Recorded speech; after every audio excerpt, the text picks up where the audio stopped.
And we are here. But Jeff isn't. Back. I'm here. Oh, he just Oh, he did the reverse, like fading into the bushes. He just stepped out of the bushes there. Yep, Out of yep, the yep. thing. Out of the ether.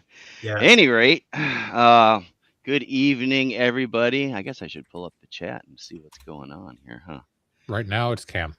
Yes. Just Cam. Just Cam. Well, it's early. Just what the Cam's heck? in there. Why is Oh, this? look, I just got a notification that I'm live. Thanks, phone. Yes, I did too.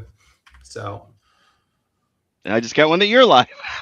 yeah, they're gonna start rolling through. I just got one. RPGrandpa. Yep, I'm gonna get everybody.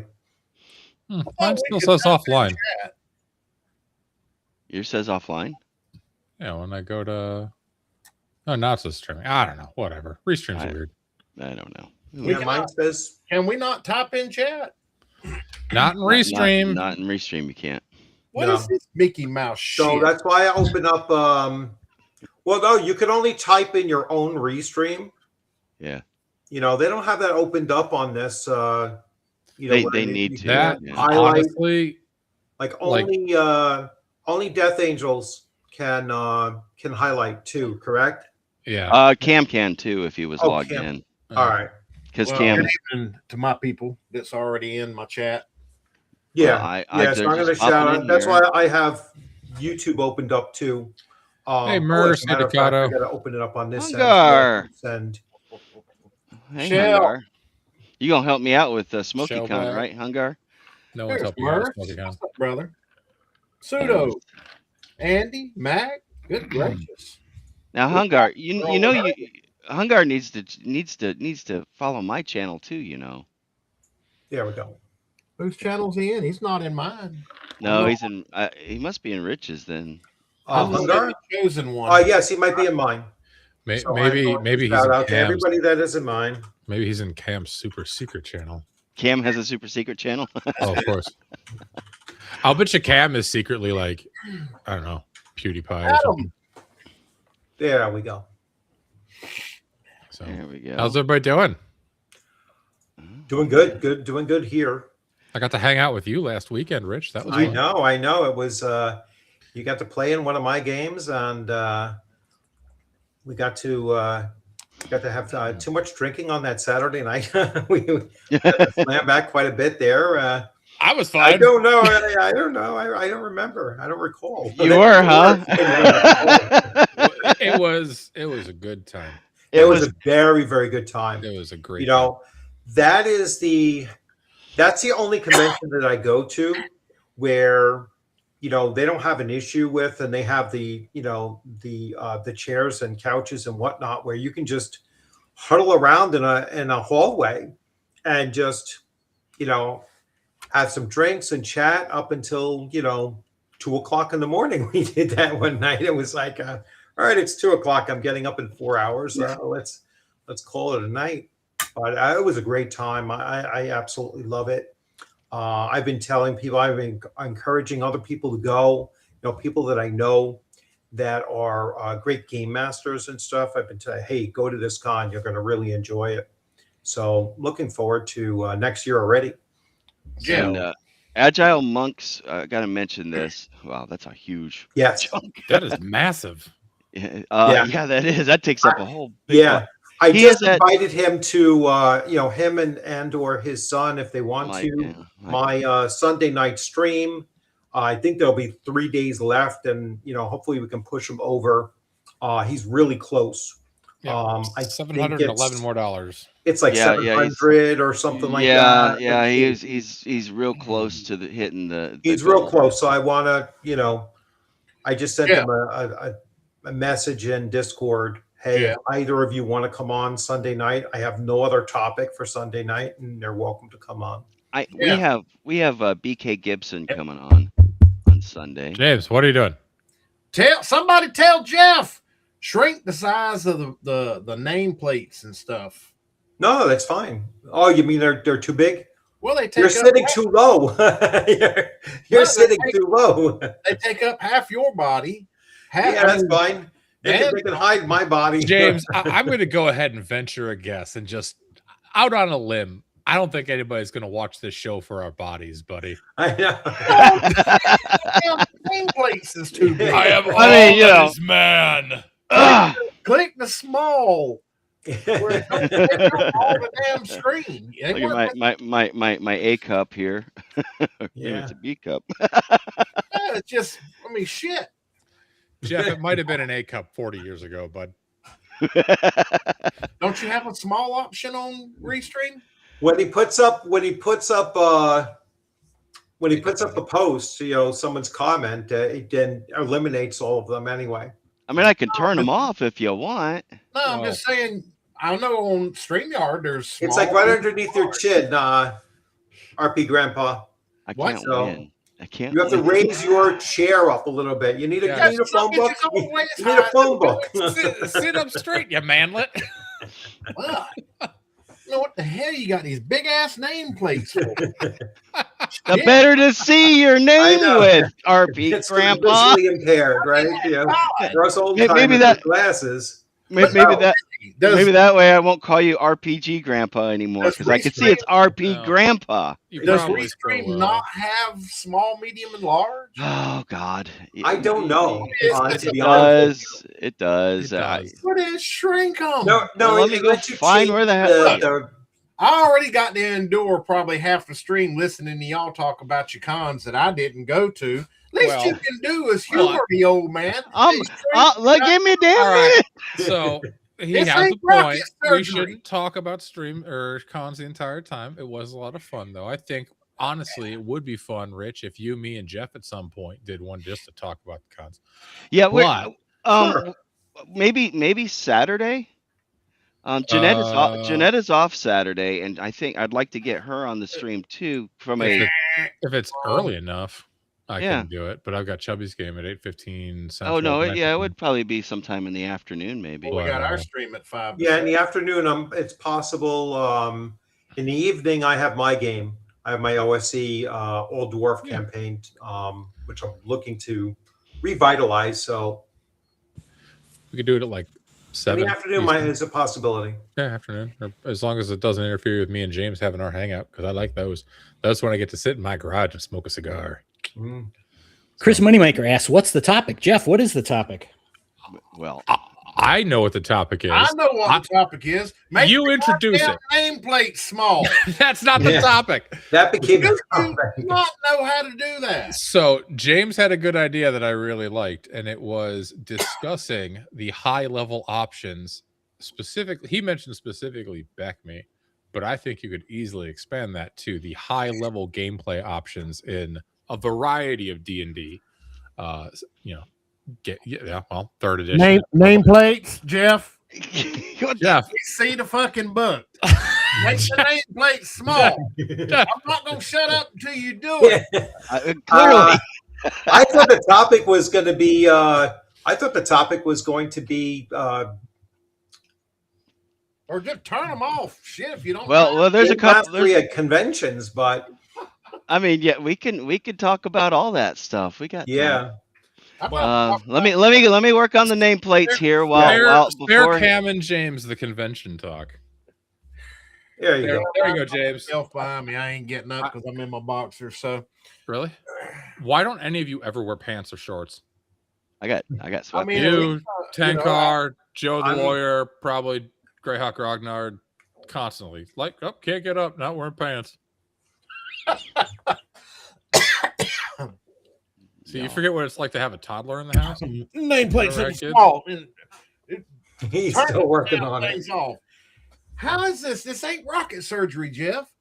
No, it's a. You have to go in there and go into. This is why There's different styles of This nameplates that is, you can do. I'm this is reminded. something new. We ain't never had these big ass nameplates. Yeah, this is definitely new. Hey, dirty old Grognard. We I mean, you could like switch it so it said at RP Grandpa on top and RP Grandpa tabletop on the bottom. So that way I at don't least think you can in that. there. Okay. How's that? all you did was turn them off. Yeah. Well, That's what I told him to do. You turn the damn things off till you figure out how, this motherfucker paying for restreaming. Don't Yeah. even know how to use the thing. James, they keep on changing shit on me. James, Hey, Some of us Spooky. have family-friendly channels, Yes. like me with my cannibals. Yes, you're canon. Jeff, did you watch Monday?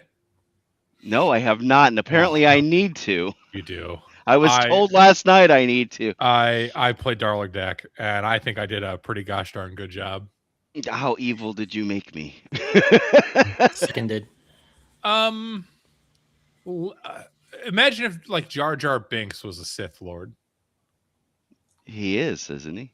I don't know if that's canon. I haven't followed Star Wars in forever. No, he's not canon. a bit.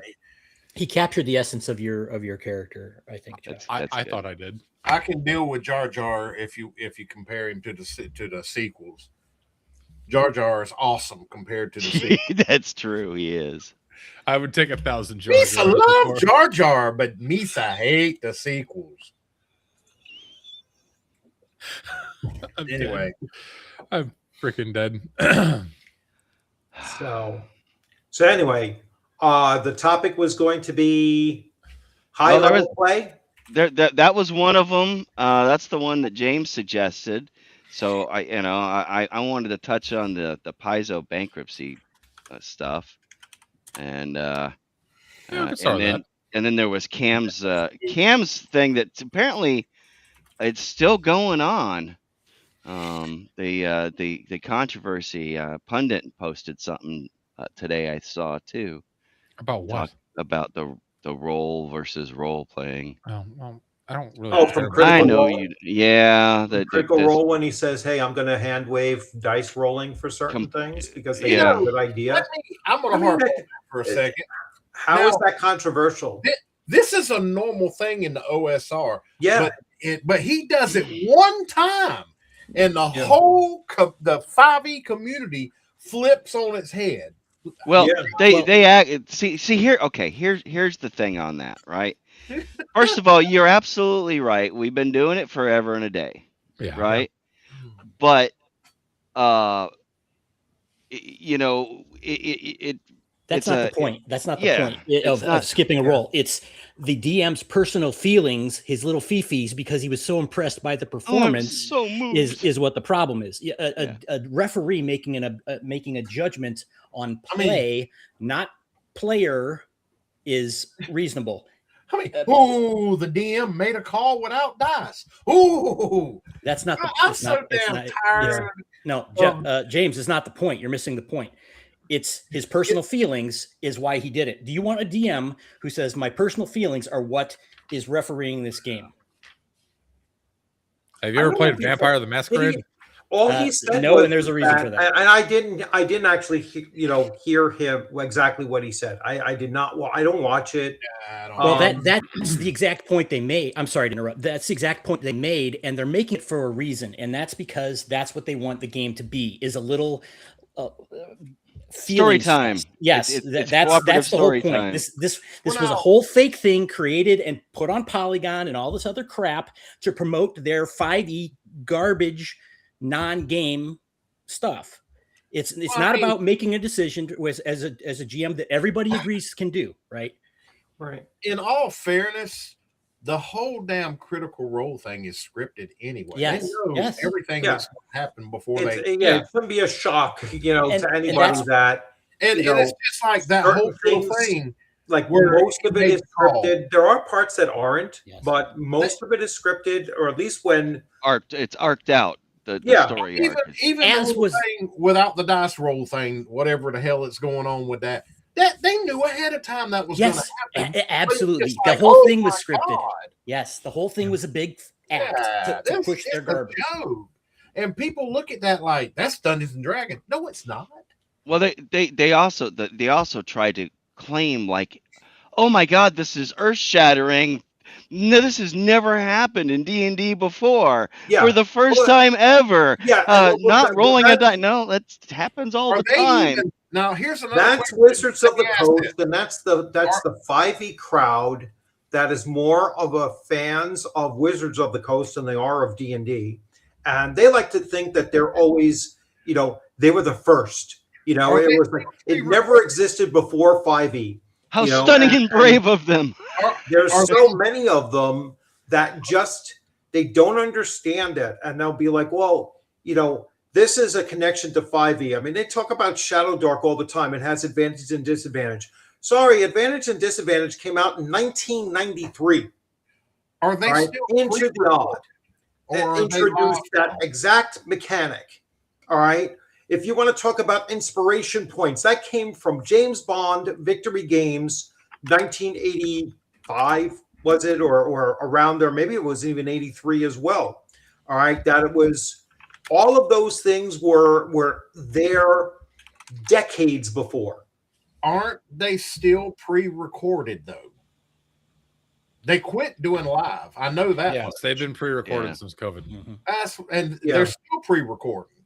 So all of this stuff is scripted, pre-recorded, doctored up, everything. I mean, and this is you guys are absolutely right. And this whole you brought up the Rich, you brought up the point of God, now I'm losing my train of thought. Sorry, go ahead. Anybody else? I brought up the fact that a lot of these things that they attribute to 5e actually existed for years earlier. And it's just WotC trying to glom on and take credit for things that they had nothing to do with. Yeah. Oh, I remember what it was. Somebody said it's like, oh, this is all new. It's just like they're pretending like the first woman played D&D in 2019, right? Right. Yeah. My wife played D&D in the 80s. Oh, yeah. So no. It's have I don't even know the new DM's name. Brandon Lee Mulligan. Yeah. Or Brandon Lee Moron, as I call him. Bobby, whatever. Anyway, I sat here and looked at one of his. It was a clip, and I'm trying to figure out what the hell is up with the whispering. What is that? James, you're watching a stupid soap opera. It's not actually. It was a clip of. If anyone started whispering at one of my games at North Texas or CNY, I would have laughed at them until they cried. Well, you wouldn't have been able to hear them either. Also, bring the damn nameplates. Now Dan's got a point. Shut up about the nameplates. He put them back. Good. Get rid of them. Who you were. It's blocking your double chin. It's fine. Excuse me. I have a very handsome triple chin. No. Turn these damn nameplates off. I just want to hang on. History lesson. 1981. Bean Folio. Beautiful book. The Tween. Yep. The Tween has the ability to see a few seconds into the future and is able to increase its host's luck. It is also able to move material things short distances, reacting with such speed that it can affect the movement of a weapon in melee. For example, it can move a sword so that it hits rather than misses. As a result, any character or creature with a tween partner has 2 die rolls instead of 1 whenever a die roll is called for, and may select the more advantageous of these rolls. Oh, there you go. Advantage, started in 1981. Yeah. Thank you very much, Dan. You're welcome. So I that's just want 11 years or 12 years before. It was a mechanic that has always been around. It really has. So. Also, you just humor them. Yeah, I got mine on the shelf back there, but I'm in my boxers, so one day I'm gonna wear my shorts. I'm really glad. Well, that, we were talking about monetization, James. Maybe this is a thing that Hey, James made partner. He walked around in his underwear. Partner got taken away. That's the quickest one day. Yeah. Oh shit. Well, I'm proud of you, bud. That's for your Twitch channel. Yeah, on Twitch too, but it's not that Critical Role is not D&D. 5e is not D&D. All right. If we ever what was the one that Brandon Lee Mulligan came from? What was that called? Dimension 20.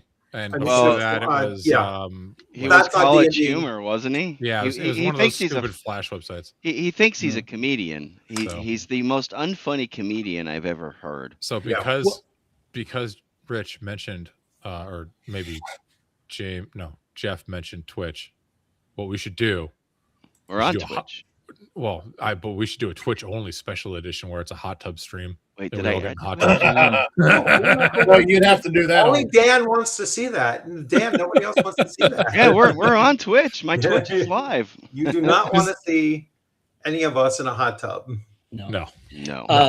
Did you see? I don't know if you guys saw. They had again another fake scripted interview thing where this Mulligan twerp was talking to some woman. I don't know anything about her, but they were talking about this whole thing in Dice and like riffing about it. Again, I'm sure this was made before, and was part of the whole script thing. I mean, everything they do is fake. It's Can I make a request? Never to talk about Critical Role again? Well, I don't think anyone here gives a shit about Critical Role, and I highly doubt anyone watching gives a shit about Critical Role, so it's lame.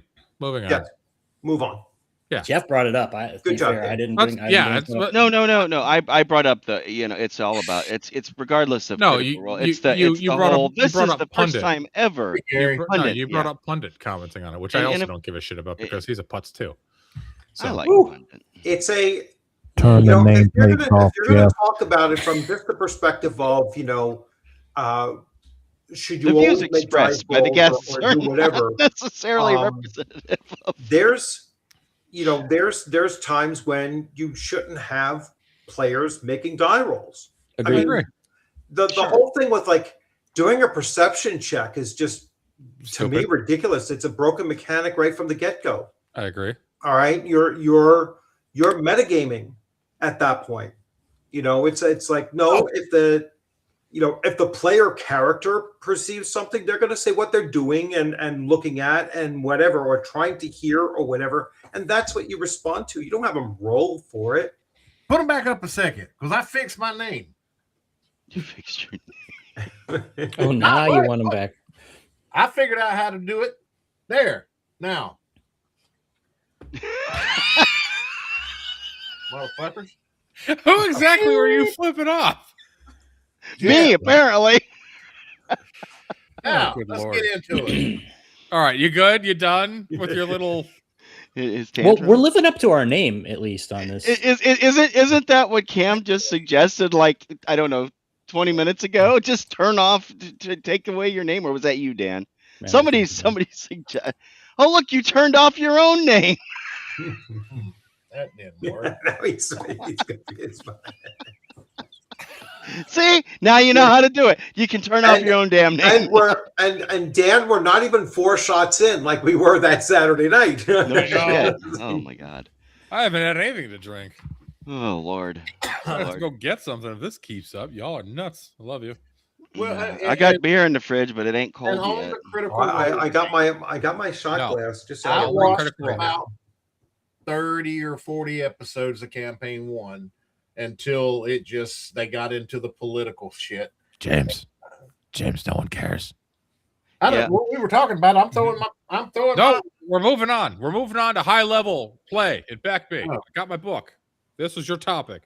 What are your thoughts? And Decado is Stan is right. Stan C specifically tells you not. You're right. It tells you because you shouldn't have to roll for everything. But the thing is them trying to claim it's the same old line, just like Disney for the Disney did with the Marvels.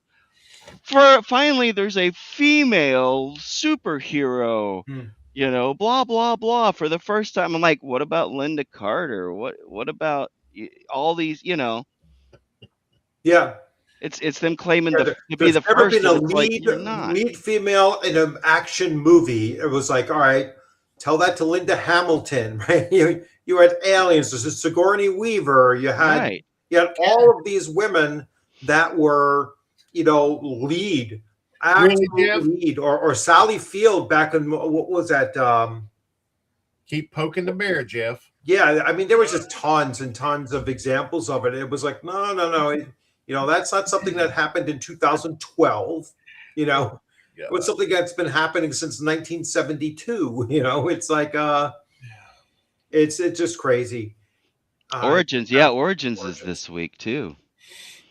Yeah, Double D is at Origins now this week. So we ran into him at CNY. It was fun hanging out. Yeah, he played in one of my games. He played in my one of my Shadow Dark games. So Jeanette, my wife, and I played in a game with Double D's wife. Yeah. And she, her character paid for Jeanette's character's funeral. 500 silver, and Oh, my that's very nice. character was miserly and said, I guess I'll give you 5 silver for towards that bill. Because they had to kind of put her in a jar and bury in the jar with a radioactive sign on it because she got nuked, basically. But I got to squish an angel. I polymorphed him into a slug and then squished him under my heel. And then I took his little tiny sword, put it in a fishbowl, then ran around on the aquarium side of that fishbowl and grabbed it out at full size, and now I got a +2/+2 sword. Nice. Well done. Black flame sword. I'm very proud of myself for that. I haven't read my rule cyclopedia in a long time, so James, I gotta thank you for this. I forgot about the dragon rulers in it with Pearl, Diamond, Opal, and the Great One. I mean, it's a good book. It's a good book. I haven't cracked the only problem I had with the rule cyclopedia is that you cannot see the damn page numbers. They are very well hidden down there for sure. Yeah, it's like, what? It's like, why would you do that with the page numbers? They blend right in with that filigree. Yeah. It's a pretty book, though. Oh, yes. Very nice book. So perception could be so. Yeah, I don't like passive skills though. I do not like. That's one of my biggest gripes. That was my first biggest gripe about 5e. Was all the damn passive skills because it teaches. So I disagree with Panglosius here. Perception is not a good mechanic. If your players need perception to figure out what to do, then you're not describing the scenes well enough. Yep. Yeah. Sorry. Yeah. That's fair. You have to give you have to give them breadcrumbs so they know what to move along with if you're in something like a dungeon or like a scene. Unless it's like an open world thing, like which hex do you want to go to? Like, let me ask a question then. Do you think that stealth or hiding or moving silently are also not acceptable? Well, I mean, they're not player rolled. Okay, right. But the point is, the opposite. The thing that's opposing those things is perception of some sort, right? Listening. There's listening at doors. There's been listening at doors from like I just said, listening at doors is in basic. So is move silently and things like that. Perception isn't. Okay, and move silently isn't it? Is listening not a type of perception? Well, no, he's talking about the perception skill there, Cam. Yeah. Okay, there's passive perception and passive. Okay, I can understand the passive thing, but what I'm saying, you seem to be speaking broadly, saying that perception, if you have an ability as a character to hear something, that's perception in broad terms, isn't it? You're putting words in my mouth. I'm asking you, is that a perception? Okay, but stop and let me finish. I'm talking perception as the skill in 5e. Is a garbage skill. Yeah. And if you need a generic, what I perceive, then you're not describing. I won't. That's why I was asking. The player will actually say, Cam, I want to make a perception check. Yeah. Rather than saying, I'm going to look behind the door, underneath this rug, over here, over there. No, they just said, I make a perception check and you tell me if I find a secret door or this or that. Basically, that's the plan. That's the problem with it. Yeah. Basically, it's you're letting the dice do what you should be doing. Yes. Right. I agree. I'm looking. What do I see in this room? Well, you see a bucket in the corner, a crumbling desk over here. I'm going to go and check the bucket and check the desk. No. In 5e, I'm going to make a perception check. What do I see? Right. No. Right. And this is how, so I've recently introduced some of my friends that are 5e, 5e primary to older style of games, and one of the things that I've told them is it's based on player skill. If you walk into a room and I say there's a desk over there and you say, well, I'll go check the desk, I might say, well, there's some papers on top and a spilled inkwell and it looks like someone left in a hurry. But if you go over there and say, well, I'm gonna pull out all the drawers and look for false bottoms and look to see if anything's attached to the back of a drawer, then it'll be, you find the key for the door on the other side of the room or whatever, right? As an example. And the other skill I hate in 5e is insight. I'm going to roll insight to see if he's lying to me. No.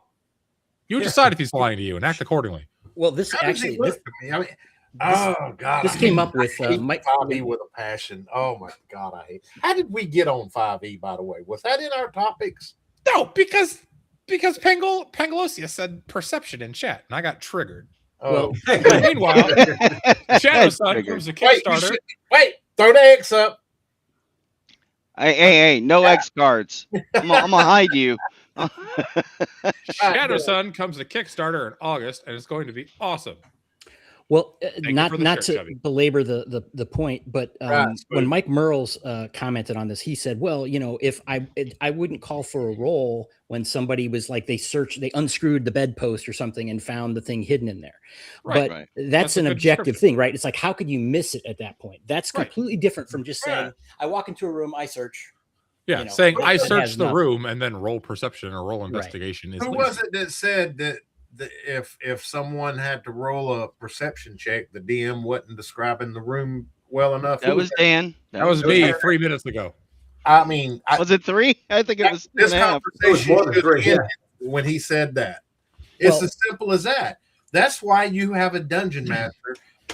He is the storyteller. That's your job. Yep. You have one job. Not storyteller. No, that's World of Darkness bullshit. You know what I mean. He is the purveyor of the world. Okay, well, that's what I meant. But the DM has one job, and that's to tell everybody in the group what they see. Period. Jack O'Bear 4414. Sure, you can imagine things though. Like your five senses that you have as a functioning mammal. It's like your characters are the same way. What do you see, hear, smell? Mm-hmm. Feel, not emotional feel, but feel. Well, what you can touch, feeling like what's the room temperature like, that these are all things that you should be describing to the players as their characters enter into a space. All right. And so if you walk into a cold room, I'm going to make a perception check and you roll a 2. So you don't realize that it's a cold room? No, you describe it as you've walked into a room that feels cold. You're describing it. They shouldn't have to roll. That's unnecessary rolling. Listen, I'm talking about in a 5e game. If they roll real low on a perception check, do they? I mean, is it the simple stuff they just don't notice? Like, okay, I don't realize that it's cold in this room because I failed my perception. I mean, how does that even work? Well, that's just bad gamers if they're doing that, right? I mean, God. Yeah, it caters to bad gamers. That's for damn sure. Or so actually, no, it creates bad habits in gamers. Yeah. Okay. And then when you have 5e players that come down to an OSR system to try it out, they're still trying to play like a 5e player, and you're constantly correcting them. I've had this happen in my games before, where 5e players have come down to play in my games because they wanted to see what classic D&D was. I think it was an AD&D game, and they're still trying to play like 5e players. And you're like, no, we don't. You don't. I'm telling you. You tell me what you're doing, and it just melts your brain. Okay, I understand. Go ahead. Crap phone pointed out that Grognard is French for grumbler. Yes, I think we're living up. We're living right up to it, aren't we? I've seen that debunked too. So just to Grognard. Yeah, Rich, you said that it kind of leads gamers into a bad mindset. I think that was your point, and I think there is a point. I think that's a valid point, but I also I have no problem with opposed rolls as a game mechanic. For anything. I just mentioned perception and stealth as being one of them. I don't mind it as being a thing to adjudicate, just like the same way that a hit roll versus armor class is kind of college words in here, man. So I wouldn't. I'd be reticent to throw out a game system and say, "Oh God, there you go, folks." It has chainmail bikinis. So does OSE and BX. Thank you very much. And Jeff Talanian and I both survived a ride in a demonically possessed Cybertruck. Don't know how. Oh my God! Now What That's a the story. hell if we started tonight? We'll save that. We'll save that story for the con stream tomorrow. You guys continue. I'm just gonna sit here and hold my sign. Yes. By the way, speaking of Talanian, he is going to be on the show. Not this one. Not this one. The He's one going to be on the Bad News Bards coming up on the 28th. I believe that's the date. Yep, the 28th. So What's the matter, James? Past your old man bedtime? I've had a rough day. I'm sorry. Living the cushy life down in Florida is a rough day. Trust me. I know. I don't want to get Kyle, I very much agree with you. The players have to make an effort to engage with the world and the referee. It's very important. Yes, they do. Yeah. Yes, Gaming is a two-way street. Yeah. If you just have one person sitting there preaching at you, then you're just listening to someone tell a story. So yeah. The problem with it is the 5e players are conditioned now. And the thing is if you take old players, people that played the older games first, and run them in 5e, they're like they literally are superheroes. Yep. Because they know how to take advantage, and they know why they have a 10-foot pole, and they know all that shit. And so they're not doing it like that. Is so the 10-foot pole even on the equipment list in 5e? Yeah, it's still in there. It's still something you can buy. Yeah. You sure? Yeah, I don't know. Sure. You want me to go check? I can bring up my now defunct D&D Beyond account.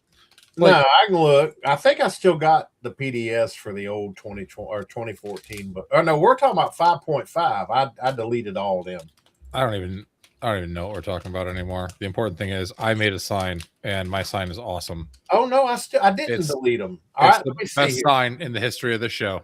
Oh look, there's a Rainbow Beyond. Never mind, I'm not gonna open that. What? Don't even bother. Go to D&D Beyond. You'll see what I'm talking about. Yeah. Why would I go there? So. All right. Yeah. You know what? These are the those are fun rules. Is equipment even in the 5.5 player's guide or player handbook? So here is the Arduin Pocket rules. There are 7 cards, and they all have the rules on them. And then there's other cards in there, character cards and equipment cards and whatnot. So yep. Yeah, great fun. I was they were a huge hit. Yep, I was in a game with Jeff and his wife Jeanette and Eric and Rach Tenkar and a gentleman named David who's really cool. And if you've played any basically D20 based RPG ever, you can pick these up and start playing Arduin in like 3 minutes. Yeah. So. And on the July 5th stream, you might be able to get your own set. Jeff, stop talking about your other show. Hey, why? Because we're not here to pimp your other show. We're here to grumble about how much 5e sucks. Well, hey, at first I was getting grumbled at about the damn nameplates. Well, that was just your technical ineptitude. Well, yeah. I didn't see a place to change the size of it. I could change the style. I see you've got the Joe the lawyer slouch. I told you you could change the style of it. Yeah. What book? I don't even know why I still have these PDFs, but what book? He's looking through all of his. I'm looking for the 10-foot pole, but what flipping book is the equipment in? Player's Handbook? Yeah. In Should be in the Player's chapter? Handbook. Do you? There it is. Never mind. I had to go down to the thingy there. Okay, let's see here. All right, so one thing that I think people should be, looking to do, and that is to expand their experience with multiple game systems. I agree. Do not. You could be saying I have played D&D BX for 40 years, and I'm not moving to anything else.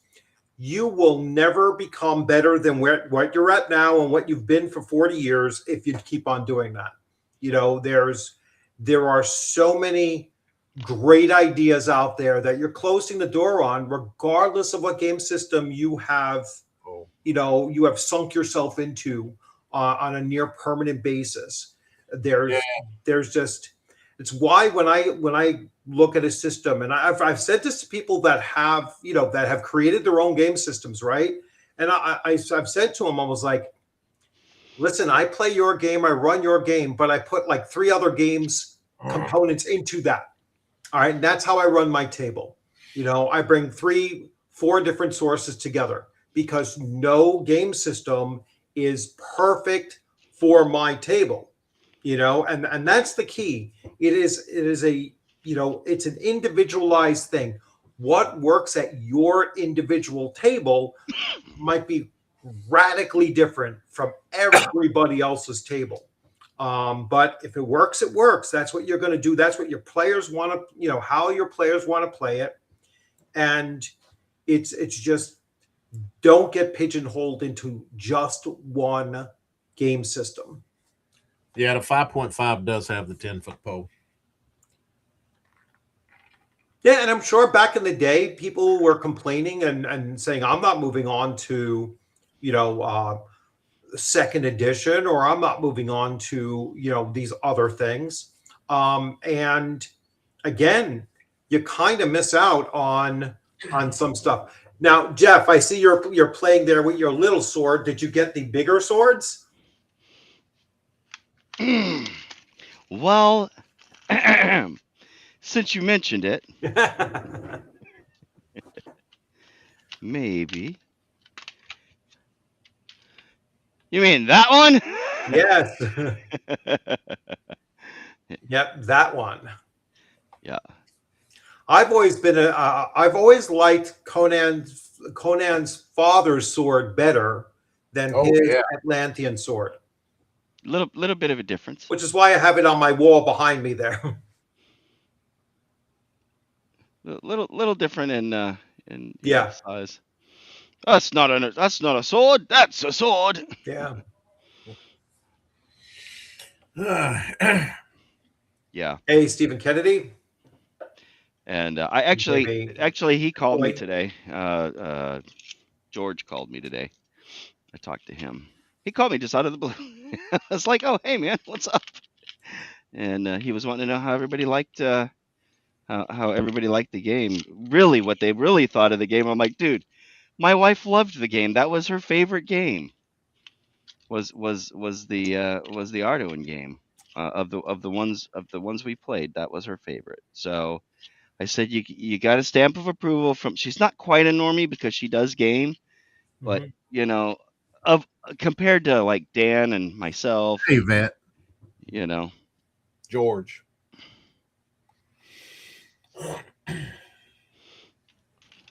Yeah, I forget who it was, Dave or George, when he was sitting at the table and he was like, "Oh yeah, let me show you these things," and he was just looking to show them off. He wasn't looking to sell them.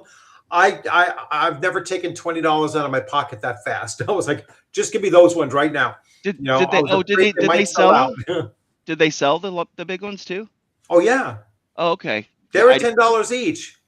He says, "Oh yeah, we have a few of these. They're only $10." I was like, "Boom, $20. Give me both those that are in your hand right now." Yeah, I did not have to pay the $10 because we played in the Arduin game. That's nice too. Yeah. In fact, Jeanette was really surprised. She's like, "We got to keep the cards, and they gave us these swords." Yeah. She was just like, she was literally the meme. She was just. I had a brand new player in my Shadow Dark game. She was a woman, definitely younger than me, but she was probably in her 30s, late 30s possibly, and she was like, "I've never played a tabletop role-playing game before, so please bear with me." I was like, "This is the easiest game to play for a new player. Shadow Dark is very, very easy to play, but we'll walk you through it. If you need any help or whatever, don't worry about it." She had a blast, and it's so good to see that that convention particularly. Well, I mean, Dan, Jeff, I mean, was that convention probably a little over 20% female? What? There were a lot of women there. CNY? Yeah. Yeah, there was. I mean, my wife was not the only woman there. Neither was Double D's wife. Yeah, no, there were quite a few, and that's, you know, and then all of a sudden, like a swarm of teenagers came in. You know, it was like, but I think they were all Roger's like daughter's friends and stuff. But hey, they were taking care of the puppies. Pretty good numbers. But there was a lot of women, and there were a lot of children or young teens, in comparison to other conventions that I've been to. And that was I look at it as a very positive thing. Yeah. And he had a lot of walk-ins too. He had people like I was bringing my stuff out to the car, and a guy just happened to be standing outside the restaurant, the bar, whatever, on the outside of it. And he saw my badge, and he was like, "Where is that inside the hotel?" I says, "Oh, you just go inside and you make a left, and you'll see it all set up there." He went in and he actually registered for the day, and popped in and just checked it out. I saw a couple of young people. I saw a few handwritten badges too that must have been done last minute. Yeah. But real quick, I want to let because Spooky Kid noticed, he probably picked that up, but he asked if there's a place to order Arduin, and yes, you can get it from impcho.com. That's Emperor's Choice. They're the ones who make it. They are coming on the show. We are going to have them on. They'll probably pop in on the 5th on the Bad News Bards on I almost said the old name, on the Bad News Bards, at the Bad News Bards on YouTube. But they'll probably pop in for 5 or 10 minutes. I know they have something else that they're doing that night, but we are going to get them on for a regular full stream as well. I think Rich, you said you're going to have them on too. Yeah, they're going to come on for me either late July or certainly by August. Yeah, I think George was saying he was gonna be on in August. I said, well, I'll schedule you in August too, because we were talking. We mentioned you. I said, oh yeah, Rich. You remember Rich, right? And I said, I got to stream with him this afternoon. Yeah. But they are, and this statement is 100% true. They are absolutely generous to a fault. Yes. They are wonderful guys. Everything that they do is quality. They work so hard. I felt so bad for them. They looked like they were exhausted.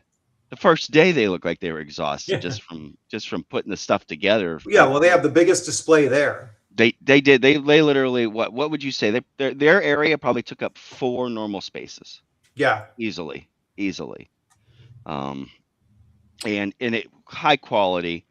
If you see right there, I've got several of their maps sitting down, and they are not small maps. Right. They sell all of that stuff. So, and they're really good. The problem, of course, is that they can't get out to a lot of cons because they're up first of all, they're up in Buffalo. Yeah. And to be able to get to something like North Texas would be a long drive for them. In fact, I looked at it after I talked to George today. I actually Googled it, and I wanted to see how far away is North Texas versus how far away is CNY from me. They're like within 20 miles difference. Really? The drive to Texas is maybe 20 miles shorter to Irving, to where wow. Yeah. So I mean, but that's got to double that for them, or at least 1.5 times it, even if they cut cross country, Well, Buffalo, I think, is like 2 hours from Utica. What's that? Buffalo? He said 3. He said 3 hours. 3? All right. Yeah. So 3 hours from Utica. Yeah. So, but James, you like old school stuff. You would love the Arduin stuff. Jeff. Yeah. Jeff. Yeah. I've designed the first shirt for Grognards Assemble. Oh, did you? Oh, God. I did. Okay, well, you have to message. Are you going to show us? No, I'm sharing it. Bring up the screenshot. Oh, you want to share it? Yeah. He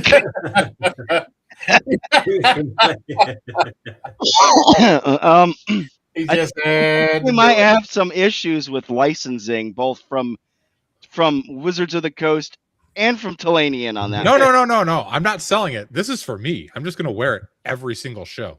Yeah. And then anytime you guys start talking about 5th edition, I'm just gonna stand up. And then turn around, do a pirouette. Yeah, I'll just sit there and spin, like I'm a rotisserie chicken. Oh my God. So let's see. Well, we've already hit that. What was this you were talking about, James, about OSE changes? What's going on with that? Explain what you were talking about in the chat. You said that there was some changes going on with the OSE. Supposedly, they're combining the books primarily. They're combining the books. They're no longer going to print separately the classic. Well, I've done multiple videos on all that where they closed everything out on the backer kit, and they're saying that we're going to get the PDFs well before the hardbacks come out. So, that's going to be fine. But yeah, they're basically, which they say that they're. I think the name is not going to be Classic Fantasy and Advanced. That's just going to be Old School Essentials, and they're going to have Classic Fantasy as some kind of an optional thing, or it's either going to be optional or it's just going to be merged into it with the racial classes and the core classes. But that's how the current book is now, anyway. Yeah, but we don't know, and I hate speculating. That's the reason I made the one video on it, and then I've just kind of moved away because I'm going to wait until I get the PDFs early, and I can review them, because I don't like speculating, and they really haven't made it, clarified what exactly they're going to do with the books. They're like, okay, we're going to reword stuff to get away from the OGL, and then we're going to do this and we're going to do that, but they didn't delve into it. They just kind of touched on it, like we're going to import. What was it? Some of the stuff, Rich, the mechanics for the multiple attacks they're going to add in, which is coming from AD&D, and then some other AD. They're just adding some more stuff to make it a little bit more advanced. -10. What's that called? Multiple attacks. Door or something like that. What's the name for it? Hovering at death's door. Yeah, hovering at death. Yeah. Putting that in. So they're adding more AD&D first edition kind of. So it's not going to be BX anymore. Basically, it's going to be a hybrid version of OSE Advanced Fantasy. Was never BX though. Right. But it leaned more heavily toward BX than it did anything else. The classic version was really just BX. Yeah. Well, but Advanced was kind of its own little deal. Well, now they're getting rid of classic, and they're just going to merge it all together and into one book. Yeah, rule the shit out of it. I thought classic was like basic, and the advanced was like it goes up to 14 in classic. So and whereas basic only went to 3rd level, right? And then that was kind of training wheels, and then so it went basic and then expert BX. Yeah, and then advanced is just kind of a house ruled system where they've imported AD&D, and I think they're going to go heavy on importing AD&D mechanics that they can get away with, where they don't get sued to oblivion by WotC. You can't get sued for mechanics or not. Yeah, you can't copyright a mechanic. Well, we're talking about WotC here. Yeah, but they can't sue for mechanics. Yeah.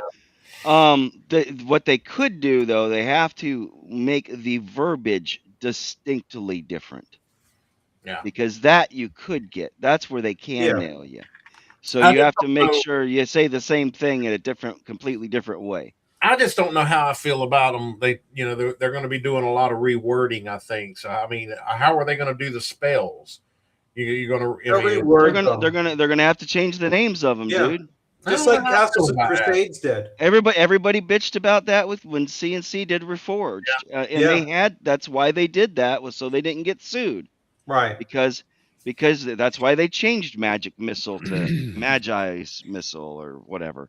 Magi's Projectile. I don't know how I feel about that. You could still call it whatever you damn well please, and I'm pretty sure some third-party person is going to come out here and have a list of the original spell name and what it's called now. Oh yeah, yeah. I can guarantee they just can't do it. They can't stop you or me from doing it, but they can't do it. Well, that's what I've been saying from the beginning. I'm just going to wait until the book's released, and the PDFs will come out first. So when the PDFs come out, I'm going to fire up. Yeah, that's what I'm going to do. Start reviewing them live, and wouldn't be the first time, right? I ordered just the PDFs with the demon grimoire. I got the hardbacks, but the PDFs will come out way sooner. I actually expect I think the hardbacks are coming out in November, and I think if the rumers are true that I've heard, late August we're getting the PDFs. That sounds right. Yeah, I get it. I get it, Shellback. Well, see, they're gonna do it like they did Dolmenwood. See, I backed Dolmenwood. I ended up getting 3 different updated versions of the book, as they corrected stuff and added to it. And that's what they're going to do with the PDFs too. So Dolmenwood, right? I've heard so many good things about it. I know Joe the lawyer, he was ranting and raving about it, and so were a lot of other people. Is it just fairy tales, fantasy? No. Or what is so good about it? Why? I mean, I don't like furries. I don't like having furries as playable. I don't like bunny people. I don't. And they got that, I believe. Yeah. It's not my style. I don't like it. I don't like Tabaxi anymore because they're OP. Yeah, Dolmenwood is a dark fairy forest. There's a lot of humans. There's also a goatkin type people called Breggles. Oh yeah, you can be a goat. Yeah. Yep. I know some countries they would be really popular. But it's not like it's not like a fairy tale, like all pastel-y colored. No, that's not fairy tale. It's more grim and dark, and there's a lot of murder, and there was an ancient war, and there's like a dark lord that's trying to take over everything, and like Dolmenwood's fun. Setting. It's a good setting. It's just not my style of setting. Yeah, okay. Like I get it. I get it. If it's not your style setting, I completely understand. I ran Dolmenwood for like 5 sessions for my people TPK'd. Did they enjoy it? Other than the TPK? They were until they got wasted by Sturges. How did they have Sturges in there? There's still some like classic like monsters and stuff in there, but it's also I was running the Blackworm of Dormansford as like an introduction, and there's Sturges in that, so they got Sturged. I mean, what Sturges are mosquito bats. Well, they're served like turkeys in Forgotten Realms. They're very meaty. No, so are all of us. Stuffed Sturge, yes. Well, we are stuffed Sturges, except we're not bloodsuckers. But whatever. I don't think Winter's Daughter is Dolmenwood. Yes, it is. Yes, it is. It came out originally for OSE, but it was a Dolmenwood adventure that Gavin was running. I stand corrected. No, you're fine. Winter's Daughter is interesting because there's label, does it? It doesn't have the Dolmenwood header. It does now. Let me look at mine. I got it. Let me see. Breggle. Hey, look, he's got shorts on. Is the Breggle the goat people? Is that what that is? Yeah. No, I mean, man, and it may. I mean, I didn't jump in on the Kickstarter. I'm pretty sure there was a reason why I didn't. Oh, I did. Yeah. I mean, the thing that pisses me off at the wrong time of the year. I think that pisses me off about Dolmenwood is twofold, threefold. Oh, it does have. Okay. Number one. It's got Dolmenwood. Okay, I'm sorry. Number one, the Kickstarter was 14 months late. Number two, part of the reason the Kickstarter was 14 months late is because they let a bunch of sensitivity readers read it, and then they changed a bunch of shit. And number three, Exalted Funeral was so late shipping out Kickstarters to backers that people that were buying it on exaltedfuneral.com were receiving it before all the backers got it. It was insane. So there are definitely things to critique about Dolmenwood, but the setting is actually like, I get it if it's not your thing, but it's I don't want to misconstrue it as like, oh, it's just a bunch of fairies like walking around in the woods. No. Because like, okay, so you remember the TV series Grimm? Yeah. I liked that TV series. Yeah, well, that was pretty good show. It was one of the last of the NBC's decent shows. And I like Supernatural, which includes some of those elements. Didn't they cancel that? Supernatural? No, it didn't get canceled. They finally finished it after like 14 seasons or something ridiculous. Okay, I never watched it. So. When did Dolmenwood launch its Kickstarter? 2023, I think. No, but you know what month? 2022. Wow. Was it 2? I think. Yeah. What month was it in? I'm fixing to go look now. I think 2022. For me, it's like I cannot or won't back any Kickstarter that launches and completes in September, October. August 9th, 2023. And August, so it's too late in the year. You know what I'm saying? For me. Yeah, it's like it's just bad timing. There are so many Kickstarters that I'm like, OSC was the same thing. When they first came out, I will not touch it if it's, August, September, October. Actually, Welcome to Dolmenwood was released in 2021. Welcome to Dolmenwood was a zine. But I'm just saying. Because Dolmenwood was built because it's like Gavin Norman's homeworld. And what Merce here is saying is exactly the reason. Merce, that's exactly the reason I have tried to talk Chubby into doing an expansion for Shadow City. That is on the Supernatural / Buffy / what's the guy? Anyway, so that type of modern or modernish, Monster of the Week or Monsters of the Week type of thing. That would be, I would love to get back into something like that again. And I may have to use Amazing Adventures. Jason Bay, I was talking to him, and he was talking. He says the bestiary is getting ready to come out for Amazing Adventures. So, and he worked on it, and he says I definitely should look at Amazing Adventures if I like CNC. So, is Amazing Adventures out in a reforged version? I don't know, because I think that was supposed to be something that they were working on. But, I have to be honest with you. I mean, as much as I love CNC and all of that stuff, they really do need to address their layout and their formatting of new products. I cannot use, and I've told them this, the new Monsters and Treasures is completely useless with its table of contents the way they have it listed. Dresden was one of them I was talking about, Mac. Dresden, and then Constantine. Dresden and Constantine. Those are that's what I want him to do, something like that. Sorry. Constantine would be fun. I'm going to jump over to Bill's stream so I can go TPK a bunch of people in Expedition of the Barrier Peaks, because now I'm playing a wizard or a magic user that has Fireball. So nice. Good.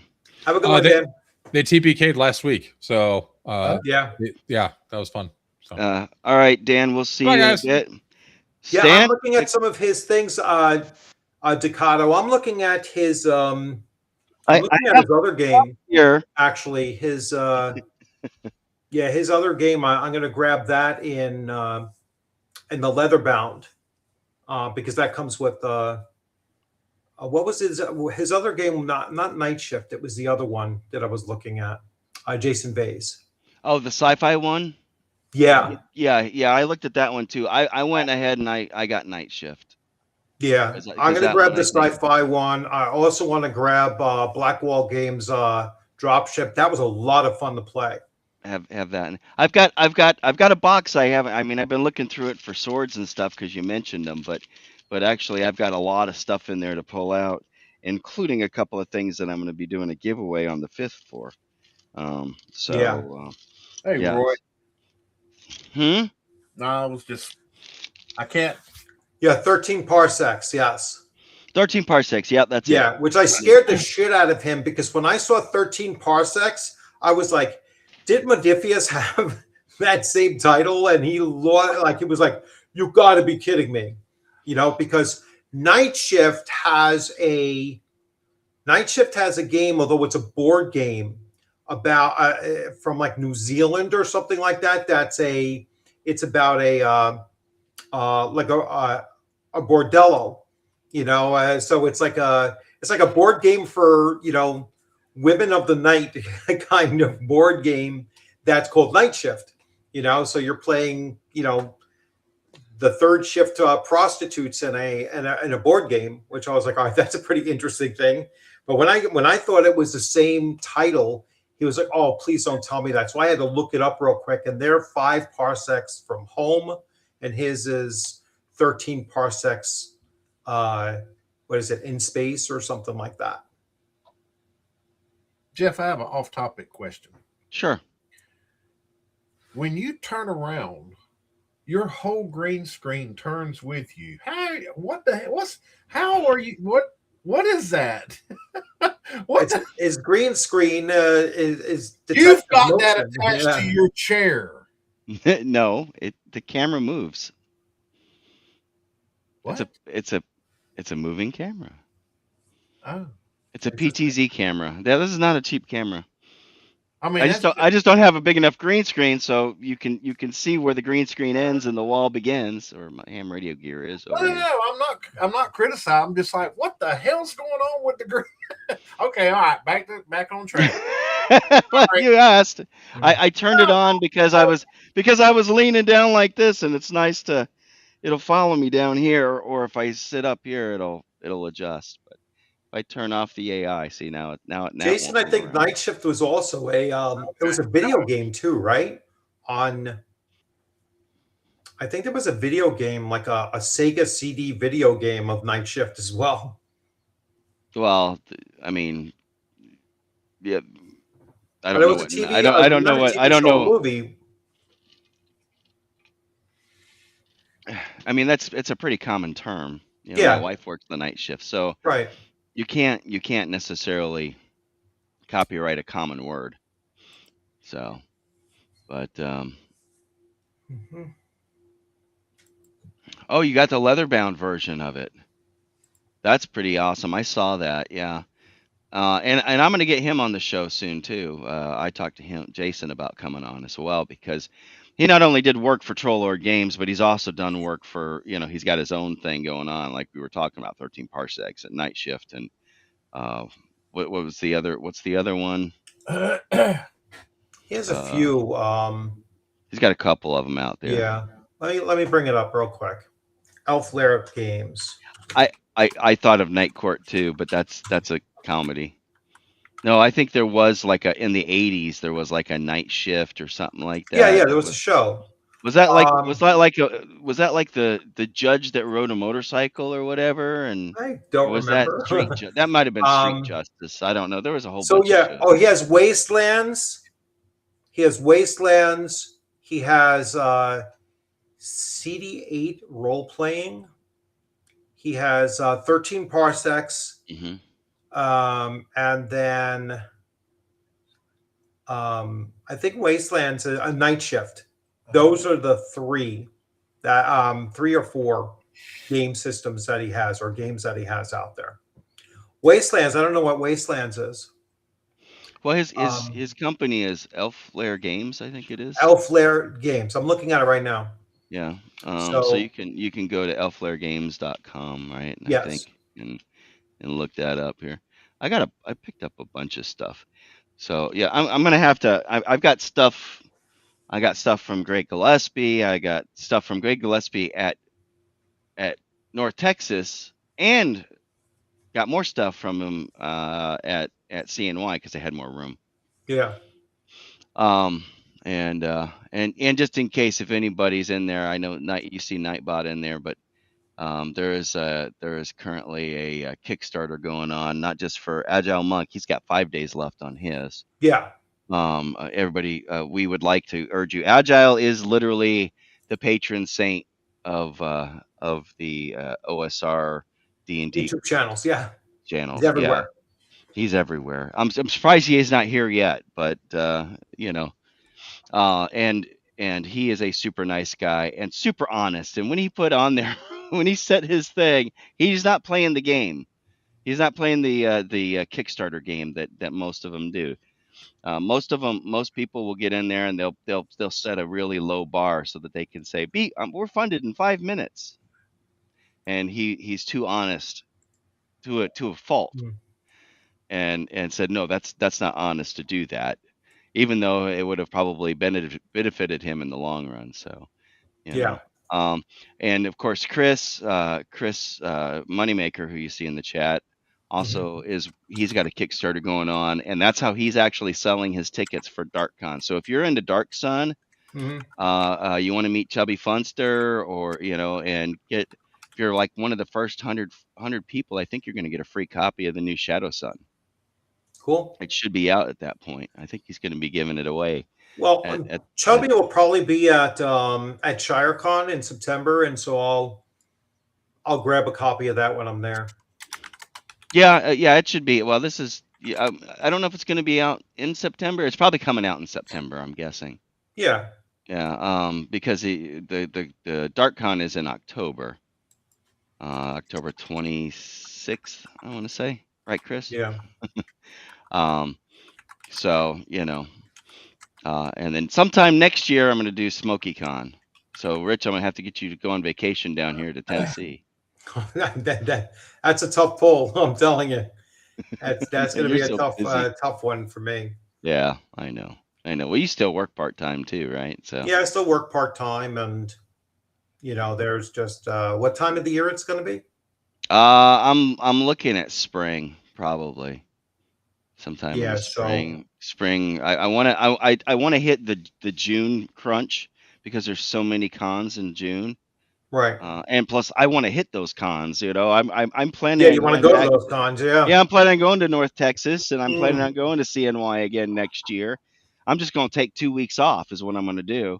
Yeah. And just and hopefully I'm going to hopefully own a new vehicle at that point that'll be roadworthy enough to drive all the way out there. Well, yeah, that's my other issue too. My car is not. My car is just not good for that kind of drive. Yeah, I rented it. That's why I rented a truck. I rented a pickup truck. I don't know if you saw what I drove. I had a Ford F-150, a 2025 or 2026. Yeah. With that stupid auto, Oh, I hate that. You could turn it off, but as long as the drive as that was, I kind of was worried. Yeah. Especially towards midway through when you start getting that what do they call that road highway hypnosis or whatever. Yeah. Or you kind of Gary, ShireCon is in Connecticut. It is New Canaan, Connecticut. I would love to do that. I have several things from Tom Wilson. Tom Wilson, yeah. He is a great guy. Yeah. I think I just got a notice while I was at the con that it's getting ready to ship or whatever. The most recent, the Singed, I think is done. Yes, I just paid. I just paid for the shipping on that. Yeah, and that was a great game. We had a lot of fun. Dakota and I played it. Oh, you got to play it? Yeah. It is. I mean, if you were familiar, if you were old enough to remember Dragon's Lair, it played exactly like the game. Did it? Yeah, like, that's you what. Make any mistake, you're most likely dead. North Canaan. If I said New Canaan, I misspoke. North Canaan, Connecticut. Yeah, which is nice for me. It's only like 55 minutes away. That's nice. Yeah, that's why there are 5 cons that I pretty much always have locked in that I will always go to. All right, and just going in order because I treat like September to June is my con season. So ShireCon is the first one on that list, and that's 55 minutes away from me. Then I have I have Rising Phoenix, which is in April. That is in Massachusetts. That's about that one threw me off too. I'm 3 thinking hours Rising for me. Phoenix. I thought it would be in Phoenix, right? Yeah, no, I know. It's no, it's although Phoenix would probably be closer for you, right? Than Massachusetts? No, No, probably not. Yeah. no. But that's a really nice con too, and that's the larger of the 5 I'm going to mention. That's like 800 people, but it doesn't feel that way. It's in a DoubleTree. What is that? Hilton DoubleTree. Really nice setup he has there. Then I go to 2 cons in June. I go to AutoCon, which is 7 minutes from me. It's in my hometown. All right, but that's like 75 people or so. Yeah. But just great gaming. It's just so much fun. And then CNY, I will be there every year. And then what was my 5th? Was that 4? No, there should be 5. It's not the other one. The 5th one is kind of the floater, and okay. I'll see like OSR Con I went to it, but he's looking to move it to a different time of the year because it was like 1 week before Rising Phoenix and 1 week after another convention. So to be sandwiched in there, he was like, that was a good con. That's where we played Singed with Tom Wilson. I'm looking forward to Singed. He wrote, which system is that written for? Dragon Slayer. Is that Dragon? Oh, that's right. Yeah, Dragon Slayer. Slayer. He wrote it for Gillespie's system. Yeah. And he did something. He did something that was really cool. He, he reached out to Greg Gillespie and asked him if it was okay, and he created a player's manual that he handed out at the table so that we can do our character generation right then and there. And it was just like a truncated version of the rule book, and it was just all player facing stuff to create it. OSR Con was a lot of fun.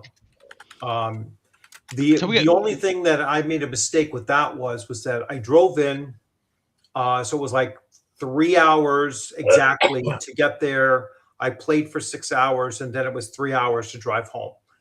So all in one day, it was like I drove as much as I played.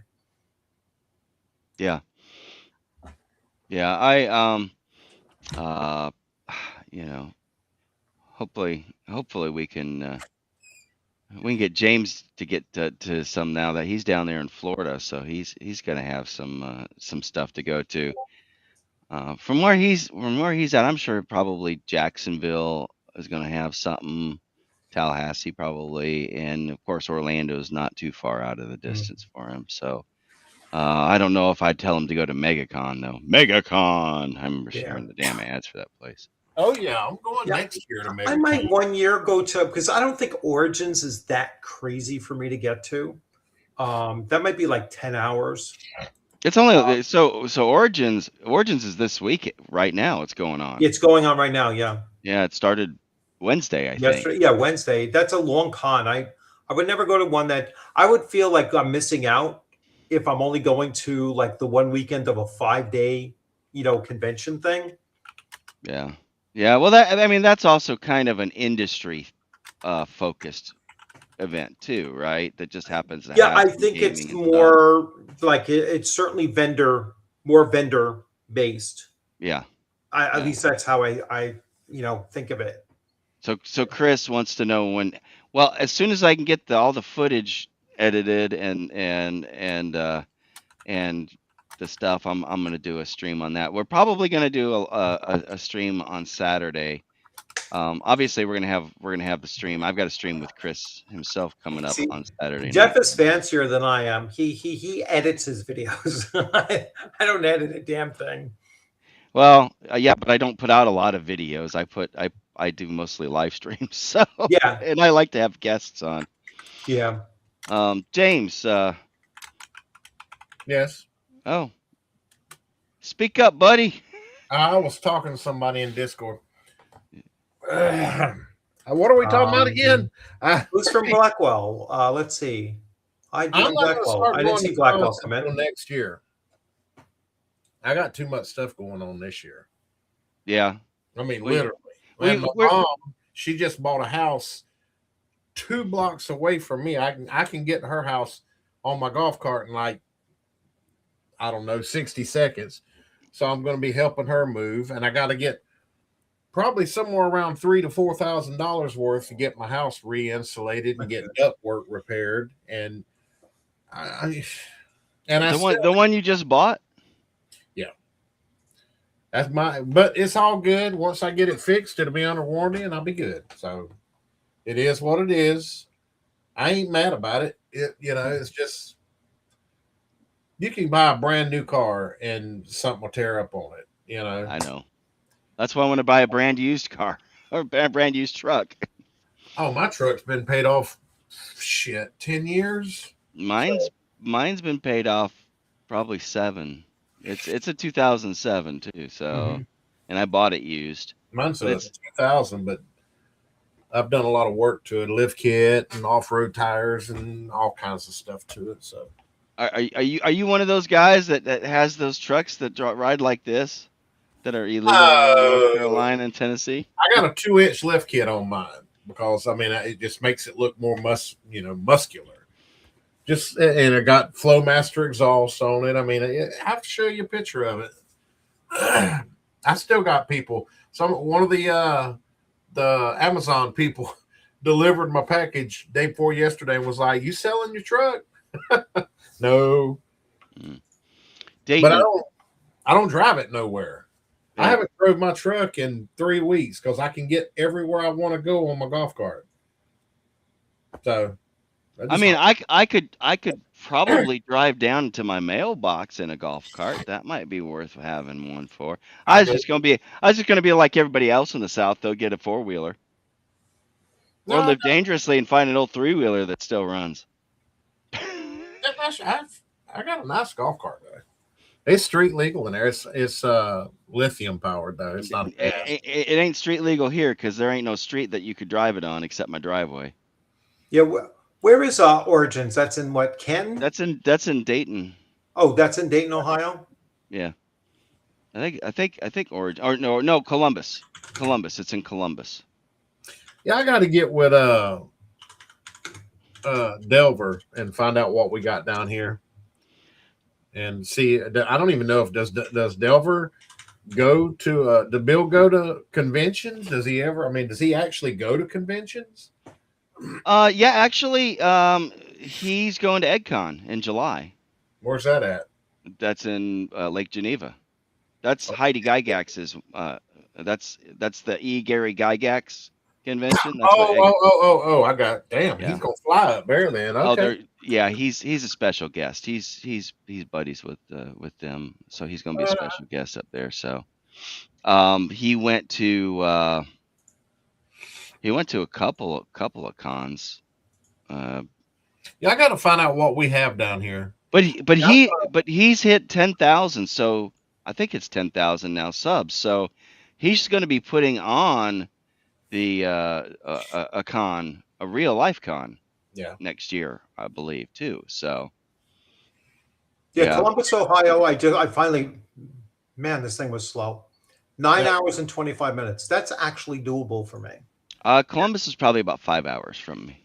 Yeah, maybe. Yeah, 6. That's actually doable for me. But I don't have any connection with anybody at at that convention. Like, I don't even know who organizes it or whatnot. But Origins is like the International blah blah blah Gaming Association or something like that. Oh, the Gamma, right? Yeah. It's like the industry thing. So it just so happens that they do, because they have board game stuff there and all kinds of stuff. Like I said, I know Double D went there now, and I think was it Gary in the chat said he went, but it only went for one day. Oh, sorry to hear that, Agile. Oh man. I have a medical thing coming up soon too. Need a hernia operation. So it's not going to be, I got to see when that's going to happen. I'll find out on Tuesday. Yeah, mine is like July 8th. I got a medical. Yeah. I should pop into one of 10 cars, gamers health things, and just Yeah, talk about I'll tell you, man. that. I watch that every Raider. week. I try to catch that one. So Dayton, Ohio is 6 hours for me. Oh, that's yeah. It's 9.5. It's like what I say, 9.5. It's like 9.5 hours for me. I could possibly do that. I could. And I could where's do your some convention fun. going to be? Where's SmokeyCon going to be? It's gonna be down here in the Smokies in East Tennessee. Is Knoxville. there a Yeah, town in East Tennessee? Look up Knoxville, Chattanooga, something Knoxville. like that. All right. Yeah. Yeah, when I start back next year, I know I'm going to MegaCon and I'm going to Dragon. MegaCon. Sorry, you'll understand what I'm talking about, James, when you hear the commercials for it, because that's how it gets in that MegaCon. They're the only two that I know about. I got to find out what there's some smaller ones, I think. Oh, it says for me 11 hours and 40 minutes to you. Let me see. Knoxville. Yeah. What are the D&D? See, that I would have to. Conventions? I'd have to stop off on the way. So we have GCX. What is that? Where you're up Wildwood, right? Yeah. Oh, James is near Wildwood. That's where the turnpike starts. Then we got MetroCon. We got Metro down in Tampa. Yeah, that's Tampa's probably. There's another thing in Tampa too. Tampa's like 45 minutes from me. And then because you just go down 75. You just go down 75 there. Then we got the Florida Renaissance Fair for D&D, and then we got the Museum of Dungeons and Dragons. I don't know what that is. I cannot imagine it being only 45 minutes from you from Wildwood. I want to say it is. Let's see here. No, because it's 2 hours. It's 2 hours down I-4 from Orlando. Let's see. And Orlando is way further south. I stand corrected. It's 1 hour 13 minutes. Bullshit. I'm looking at the map. I believe you, but I don't believe that. 1 hour and I'll get there. I mean, it's only 70 miles. Yeah, well, it's only 70 miles to Tampa from Orlando too. Let me see. And Orlando is 52 miles from me, so I'm like right in the middle of everything. You're north of Orlando. It's like an hour to get up to you. I'm really like not north. I'm like, but Orlando is a reasonable drive. You driving to Orlando is like me driving to Knoxville. Hey, 2W1 Vet, did you go to CMYCon? Because that should that's like probably a little over an hour for you. I was going to MegaCon this year, but right when it happened, I was in the middle of moving down here from Georgia, so I missed it because I really, really, really wanted to go meet Star Wars Theory. Yeah, Theory sabers. I want one of his lightsabers. He's a good guy. Not too bad for a Canadian. Yeah, but I don't. Does he live in Canada still, or is he in the States? Yeah, I'm pretty sure he does. Who? Greg Gillespie? No, I know Greg Gillespie does. He's a professor, and he's been on sabbatical for like a year or two, and so he's getting ready to come off of that. Doesn't he live next door to Condor? Condor's in Nova Scotia. Condor's in Nova Scotia. He's on the island. He's in Canada too. Oh God! Because they don't say out; they say oat. Oot in the boot. I have a Nova Scotia duck tolling retriever. Does that count? No. Well, that's as close as we can figure. Using Google Lens, that's what it says it thinks she is. Cam, you've been quiet for a bit. Yeah, he ain't said a damn word. Hello, Cam. He hadn't said anything since the discussion earlier. Did you fall asleep, dude? No. You did? No. I've been here the whole time. Oh, okay. What's going on, man? Anything else you want to talk about? Are you masturbating the midget porn over there? Oh my gosh. James, we got to put a filter on you, buddy. Hey, I didn't say one cuss word. Yes, you did. Earlier on, you did. Lies. Lies, all lies. Yeah. So, well, we might be past the topic stage. I don't know. Are we wrapping up here, or what's? Yeah, kind of. I mean, we never got into the Immortals for Beckme, did we? no. I mean, if you want to go back to talking about, what we were supposed to be, which was the high level play, I got into this thing with Shadow from Shadow and Son, where he, he's all about, I want, high level play and want to get into that domain play and blah, blah, blah. And I keep on turning it around on him. And obviously we're not going to see eye to eye on it, but I'm like, I don't want to spend session time doing domain play.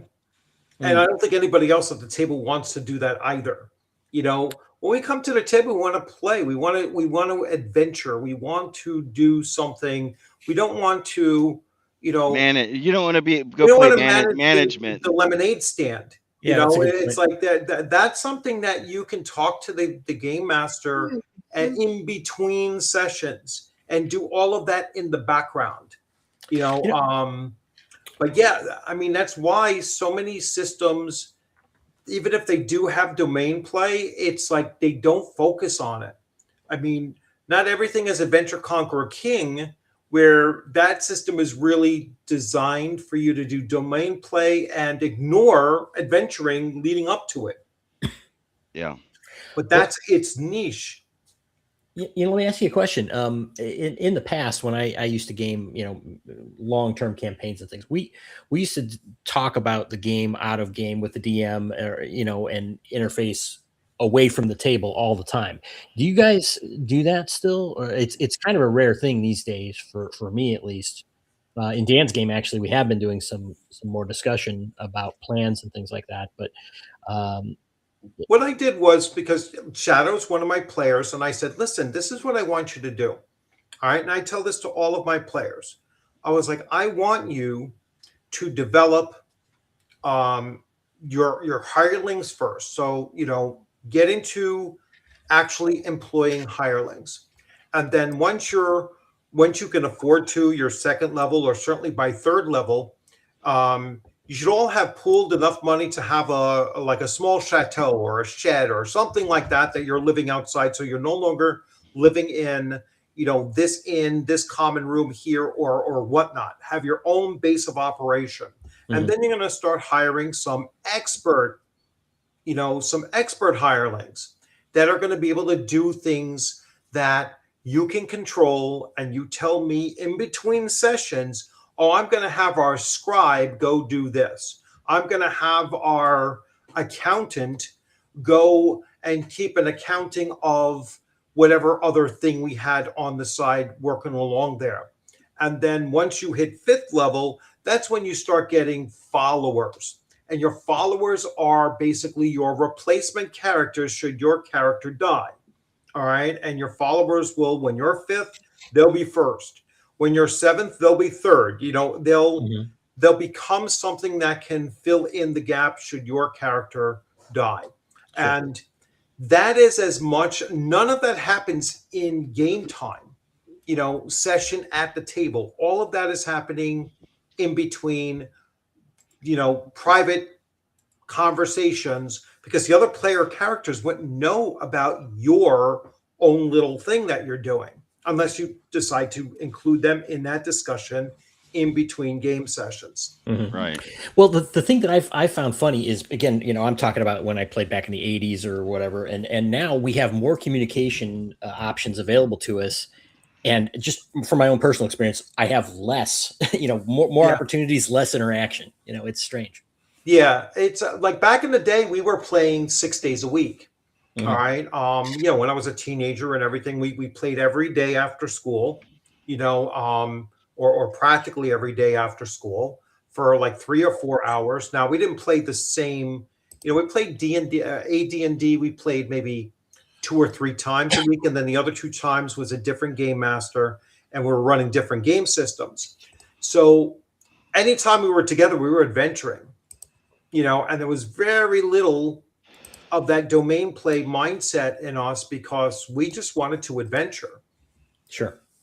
And that's the fun part for me. I like the exploration, like the combat and stuff like that. It's okay, but it's not my favorite part of the game. You know, I agree. The action is surely fun, but you were mentioning about the hirelings and the followers and things like that.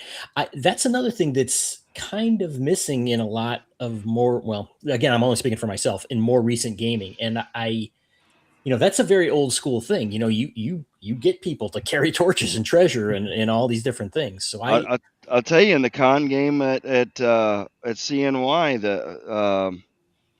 especially with Matt Tapp's the Barrows and Borderlands, we had six regular guys and then 4 of the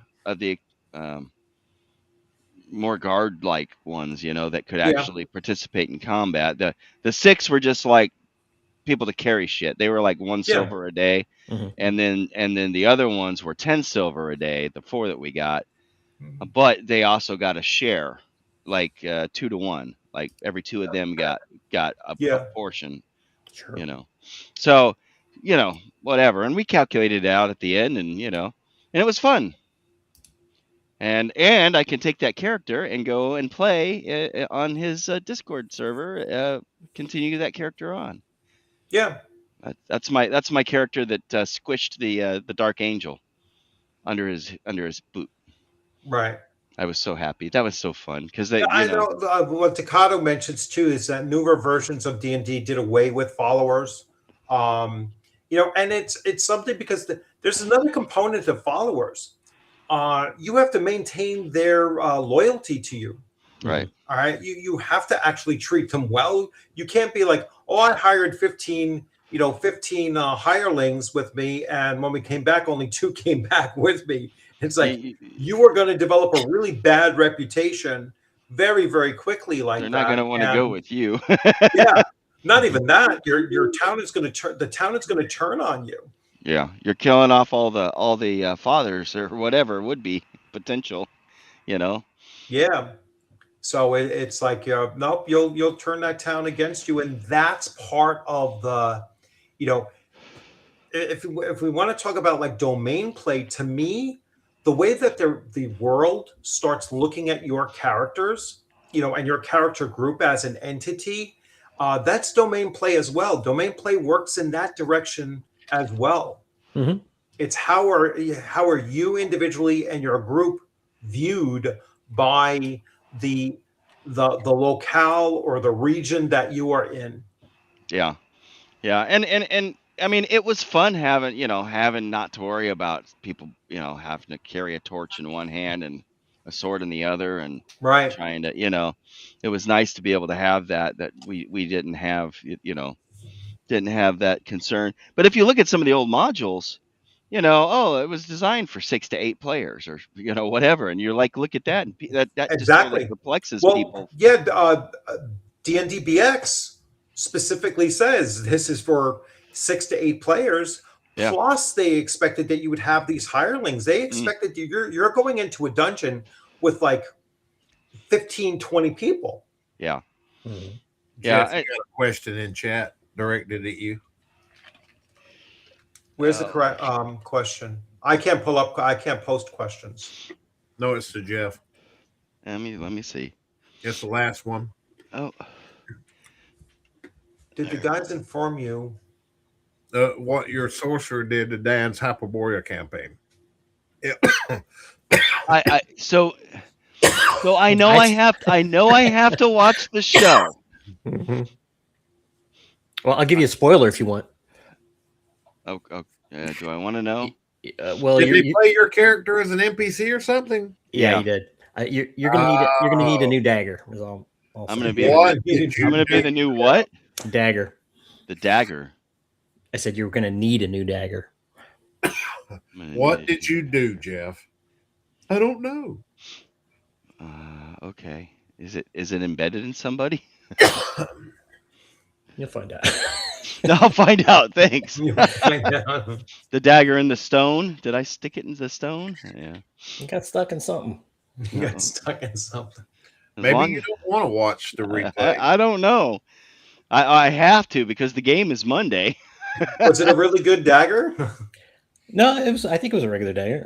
Yeah. At least that's the way it was played. So, yeah, you at least watch on fast speed, so you know what's going on.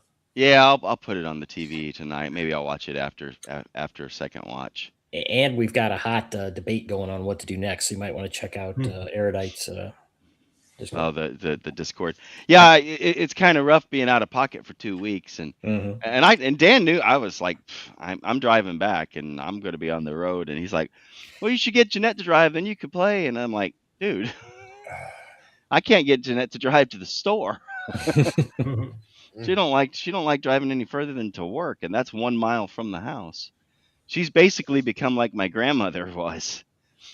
Doesn't drive. I didn't know my grandmother could drive for years.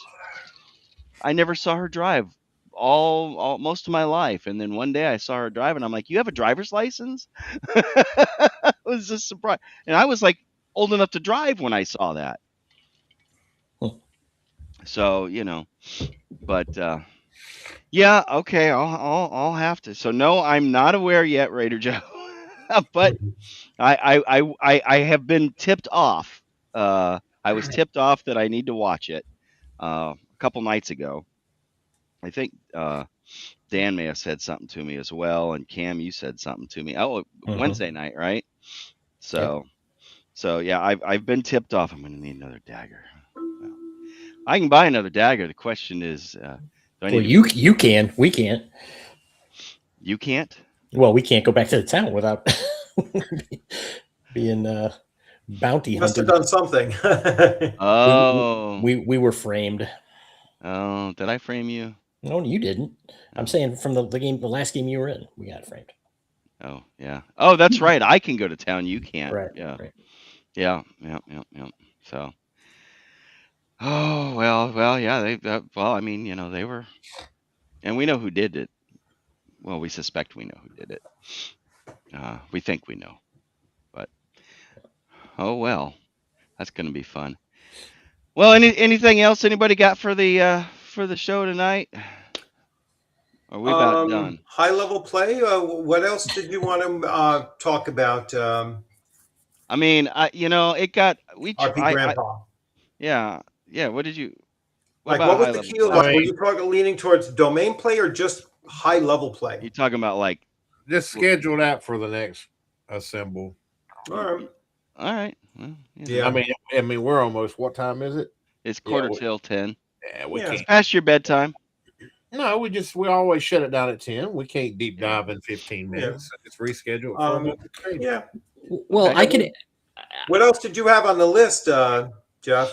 The only other thing was about the Paizo reorganization. Oh. Well, all they said was what they're laying off 12 people. Yeah, which is I think 20% of their staff, though. It's like 20% of their staff, but they haven't mentioned what kind of 12 people they are, like what role they played, or they're supposed to be the most recent hires. All right, so they're letting go of the newest 12. That's although they are offering the the severance packages, and they have the option of first return, I guess, as part of that agreement. But well, how's Pathfinder doing? Is anybody? I don't hear of anybody playing. What the issue that they had, if you're not aware of it, they had something like $10 million worth of product in Diamond Distributors' possession. Warehouse. Yeah. And so when Diamond Distributor filed chapter 7, which is worse than chapter 11. Yeah, they went full bankrupt. Chapter 7 means that we're not just bankrupt, but our creditors are liquidating everything that we had. Yeah, you lose everything. And when you're in consignment, they are saying that they will sell off your product and you get a lion's share of the portion. But there's usually not a guarantee of what they're going to sell it off at. You know what I'm saying? So you might be expecting $60 a book, all right, in which you'll get 40 for it. But if they didn't have it specifically in the agreement, they can appease their creditors by selling that book at $20. Yep. And now you only get 12, and so I think it converted to where they said that we're going to lose minimally 2 million of that 10 million. Yep. All right. And possibly more. It's still debating whether or not they even owned that product anymore. So to me, it's conversion. That's theft. It's corporate theft as far as I'm concerned. Well, it depends on the relationship that you had in the it depends on the relationship that you had in your contracts, right? In the agreement, in the consignment agreement. So yeah. So let me put it in layman's terms and see if I'm right. It's basically Diamond is a distributor. They're like, oh yeah, give us your stuff. It's ours. We'll sell it and then pay you from that. Yes. From that, and then they got stuck or they got bankrupted, and they said, well, it's ours. So and we're not. But it's not. See, and that's the thing is it's not theirs. Yeah, no, technically they haven't paid for it yet, so it's unpaid, and that's what's going through the courts right now. Yes, the court's going to, and in many of those cases, if not almost all of those cases going back, what they've usually cited on the creditors. And it's like Bank of America or somebody. Yeah, JP Morgan, I think. JP Morgan Chase. Yeah. It's one of the big creditor. Ones. Yeah. And they're demanding, no, we get paid first. And the other people are like, give us our shit back. Yeah. Because you haven't paid for it yet, Yeah, but that's not the way that consignment works. They don't pay you for a portion and then whatever they sell, they get to keep. It doesn't work that way. It's the exact opposite. Yeah, they don't. You don't get paid until they sell it. Yep. They're just holding on. There's no agreed upon price of what's the minimum it can be sold at. You're going to get screwed in that. Yep. But the other bizarre thing to me is, and this is probably the corporate greed on the Paizo side and anybody else that got roped into this thing. I shouldn't even say roped into this. Diamond Distributors has been going out of business since 2018. Yes. It should have been no shock that all of a sudden 6 years later, and certainly since 2020. I think that's when they went through their first phase of whatever the lower level of. With COVID, they screwed people over. They were paying from proceeds. They were paying people out of proceeds from the new stuff for the old stuff. I have to butt in. Mm-hmm. I just got and I've told these people, don't give me no damn money, but I just got my first super chat ever. Nice. Congratulations. Thank you, Raider Joe. Oh, let me highlight it here for you. That's my first. So it'll show up on yours. So you get first rights. Let me bring that up. Oh, $9.99. That's a nice one there. Nice. Wait a minute. No, you didn't just join, did you? Or is that that's a super chat for $10. That's a $10 super chat. Y'all gotta look, damn it. So you'll get about. Stop giving me money. I don't want that money. You get about $7 of that, right? Yeah, you get about $7 for that. Quit giving me money. I don't need no money. But I appreciate it, Raider. Thank you, man. I appreciate you. Hey, be sure to like and subscribe to my channel too, and Rich's channel, because we need the subs. Appreciate it. We're not big YouTubers like RPGrandpa is there now. Oh, yeah. Of course, Rich, you got what? You're over 1,000, aren't you? No, I'm 5. So you're the big dog in this discussion. Yeah, I fully support you guys. I'm hoping to bring you guys forward. Well, we do appreciate it. That's why I feature basically every channel that I feature is smaller than mine. Yeah.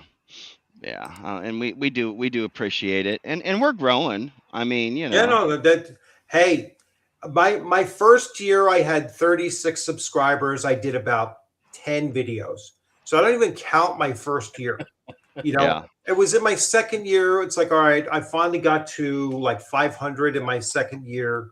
And, this is I'm into my 10th God year. damn it, y'all. Stop. And if I get to 5,000 by my anniversary date, I'll be like, great. My anniversary date is December 30th.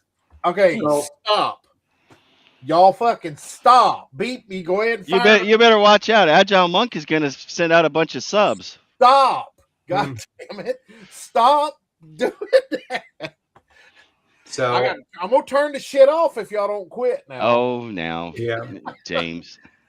Shell, thank you, man, for the 5. Yes, definitely support him.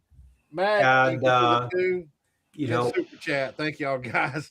Get him to 1,000 so that he can monetize. And same thing with where are you at?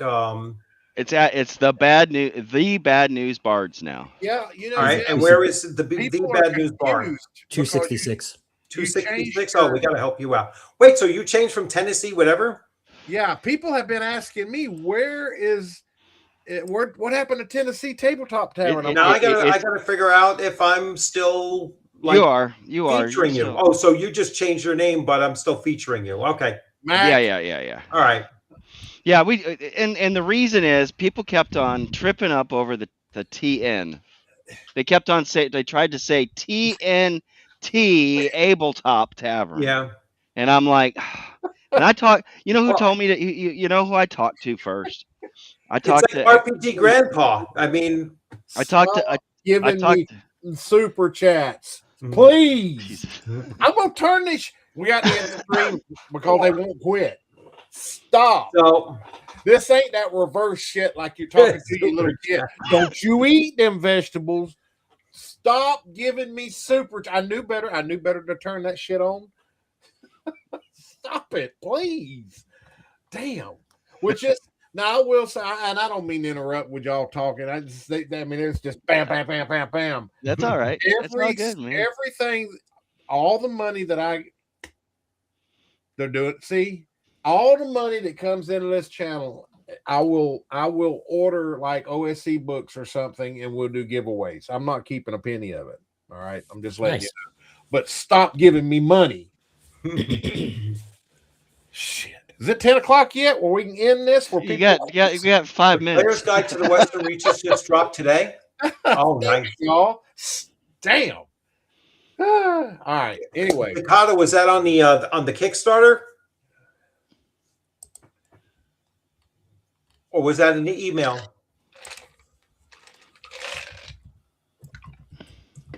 I think the Player's Guide to the Western Reaches just dropped. Oh, did it? Yeah, I saw an email something about that last night, and I didn't. Oh, or earlier today. I never knew which email I'm supposed to be looking at for this. I think it's my Gmail. Yeah, anybody that wants to subscribe, my channel is at The Bad News Bards. So yeah, they were confused. They were asking me in Discord, what happened to your channel? He's still there. He just changed his name. What, and here, since we're on that, what prompted that name change? Well, that's been the name of my show the whole time. Right. But I mean, The Bad News Bards. And we ran some reports. Agile. we ran some reports. I talked to Eric Tenkar at North Texas, and he ran a couple of reports, and there we go. We got some feedback from different people, and they said, you know what, everybody knows the Bad News Bards, and nobody can remember Tennessee Tabletop Tavern. So it's a little bit of a tongue twister. I mean, the alliteration is cool, but the Bad News Bards kind of sticks in people's minds, I guess, a little bit better because, especially those of us of a certain age, we remember watching the Bad News Bears. So this is the Bad News Bards, Yeah, I was figuring that's where the name came from. Yeah, that's kind of what inspired me. I figured, well, and bards always get picked on, and the underdogs, right? And everybody's talking about a pile of dead bards, and we're just talking about shit. So that's what bards do, is talk or sing. And you don't want to hear me singing. I mean, I will if people want it, but I might scare people away. So I figured we'll just we'll run with the flagship. The Bad News Bards is the flagship show, and we'll still keep on doing these others. I was just used to, and you had already changed it over, and probably a week or so, and then I was like, "What happened to the name?" Yeah, I changed it. I talked to Cam first, did I not? Right, Cam? Yes. I consulted you first, and because you've been there since the beginning, and we did make an announcement. Now I'm starting to kick into a Tennessee drawl. I don't know why. Hanging out with you, James. Blame it on old man. It's okay. That's all right. Old. You ain't that much older than me. Hey, thank you, things and stuff. Bullshit. Yeah. You're in your how old are you? How old do you think I am? Early 40s. Oh, bless your heart. How old are you? I'm in my early 50s. Oh, are you? Yeah, my wife is 55, so I turned 60 in October. Okay, so you're birthday stream. Yeah. People can really birthday stream with the super chats. Yeah. Don't say that word. We'll turn that shit off. What are bards? What are bards? Well, bards are storytellers. Bards are storytellers. One of the most classic people that was referred to as a bard was Shakespeare. He was known as the bard. So, they're not just musicians, but they were basically the newspapers of the medieval age. That's how information got passed from people to people, was by song and recounting the combats of the king's men, of this whatever, or what's going on in the town guard, and so on and so forth, across the land. And the bards a lot of times would travel. They would have a traveling troupe, and they would kind of do little performances and stuff like that. So, see, hey, Joseph, you see, you're younger than me. You're younger than me, 2WI. And Raider, yeah. So object in camera is older than he appears. I mean, I got a little bit of white in my beard, but I'm still doing pretty good on the rest of it. I have one or two white hairs. Yeah. Well, I got some thin up here. I have very few white hairs, but I have fewer hair. All my hair is white. So. Cam brought up here a good point. What's your next show, Rich? My next show will be this Sunday at 7 p.m. and I'm not sure if it's going to be Agile or Michael for their Kickstarter. So we'll see, how that plays out. I'm hoping both, but if both not, then one or the other. Hopefully we can push them over the finish line this Sunday. And I hope he gets there before our stream, but hopefully get him over the finish line this weekend. All right. And James, what's your next stream? What time is I do my tomorrow at 5 p.m. Eastern. I do my Saturday stream, me and Dan. Okay. We'll go live at 5, and I mean, we usually go till, it's 5 to 7, but we don't never stop at 7. We got top. Let me look and see what we're talking about tomorrow. We have a few things. Let's see here. Tinkar's BX game. House rules. because Tinkar had one that he liked, that Dan liked, and then other BX clones, and then Bake Me, and Cool. just whatever. We're just going to be doing a lot of OSR stuff. Yes, I'll make up the thing for it.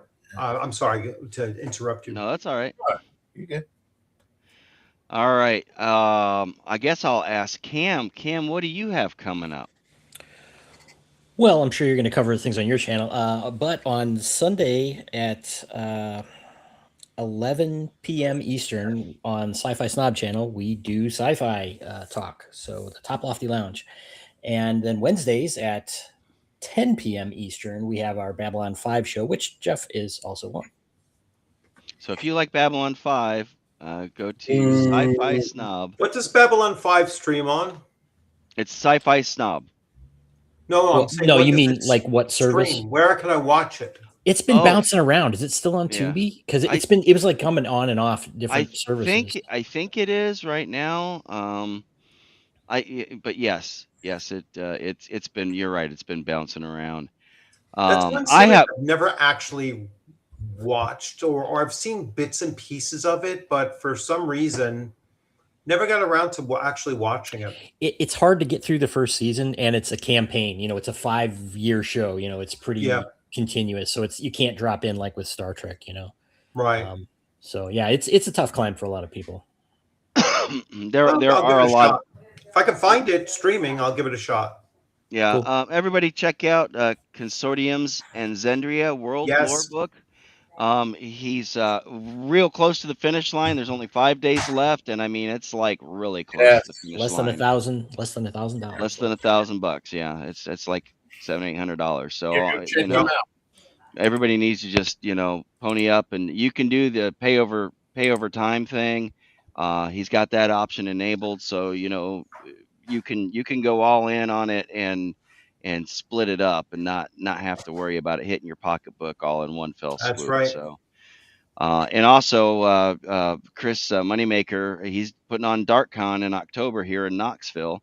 So if you're into Dark Sun or think you might be interested in it, or Shadow Sun, because Chubby Funster's going to be there, go ahead and look for DarkCon.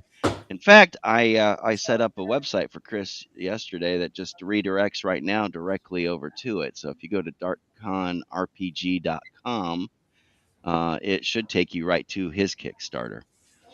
And so I think I tested it last night.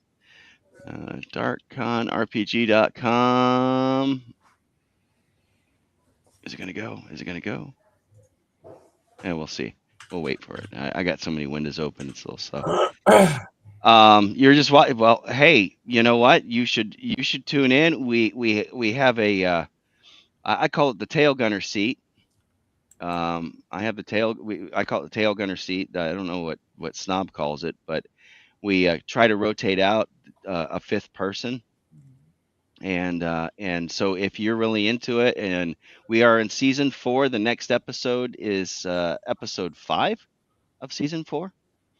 Correct. Is that right? Yep. So it's a new disc. I haven't changed over that disc yet, but I think DarkCon is there's a different DarkCon up there too. So yeah, no, it's DarkCon. Yeah, darkconrpg.com, and yeah, I think you have to put the www in there. I got to work on that. Or you need the RPG in there.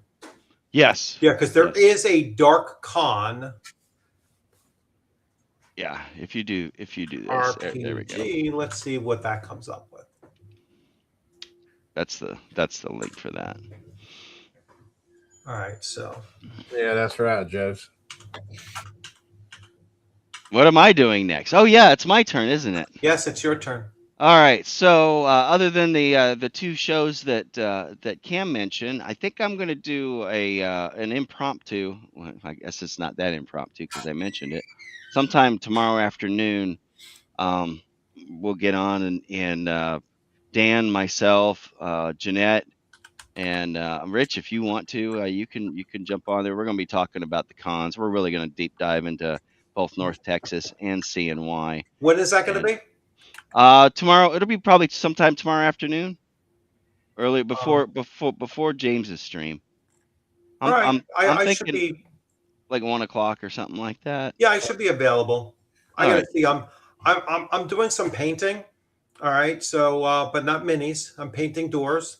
So Oh, you're doing the hard painting, yeah, not the yeah. fun No, that's easy painting.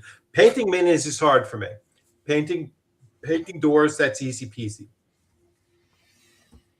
So it's just lugging the doors off and lugging them into the garage and painting them there. Yeah.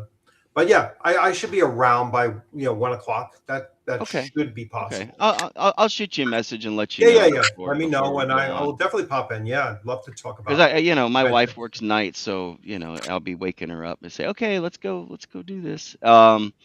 Let's see, and then tomorrow night we're gonna have a DarkCon dispatch with Chris, and I believe we're gonna have a guest on.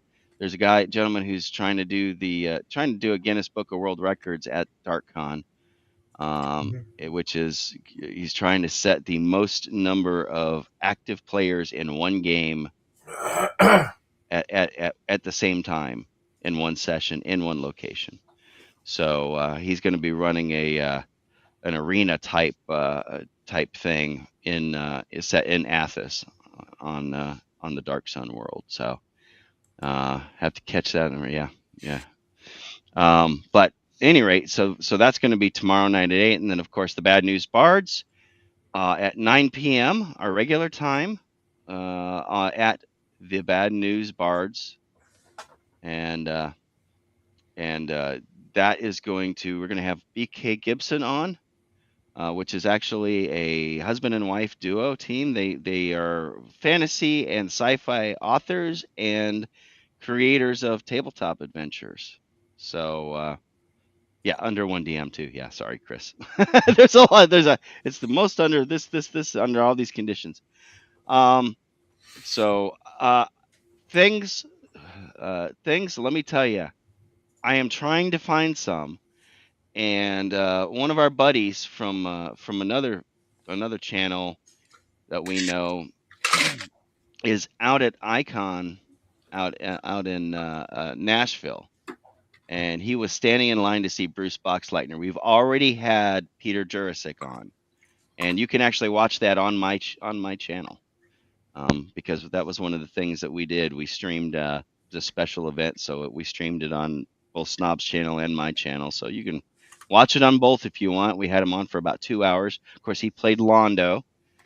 He also played Crom in Tron, and he was on multiple episodes of Hill Street Blues and every episode of the spin-off Beverly Hills Bunts, I think it is.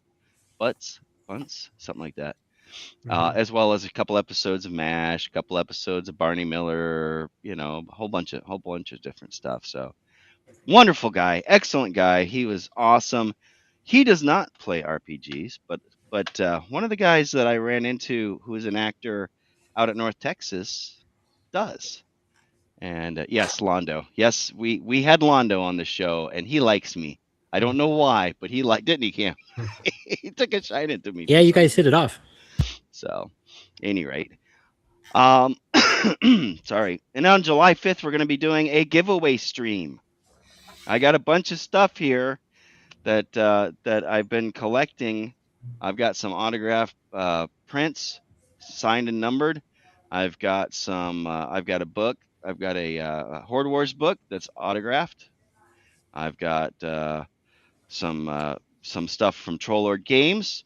I've got some stuff from Emperor's Choice Games to give away, and all kinds of stuff. So you do have to be a subscriber on my channel in order to win. You do have to sub to win. I kind of posted. There's a post on that, but man, this guy's making me jealous here. If you look at the very top right, those two things right there, and other hand there, those are my two figures. I've got. I don't have Londo, but I have a Sheridan, and I have Jakar, and they are number one of 10,000.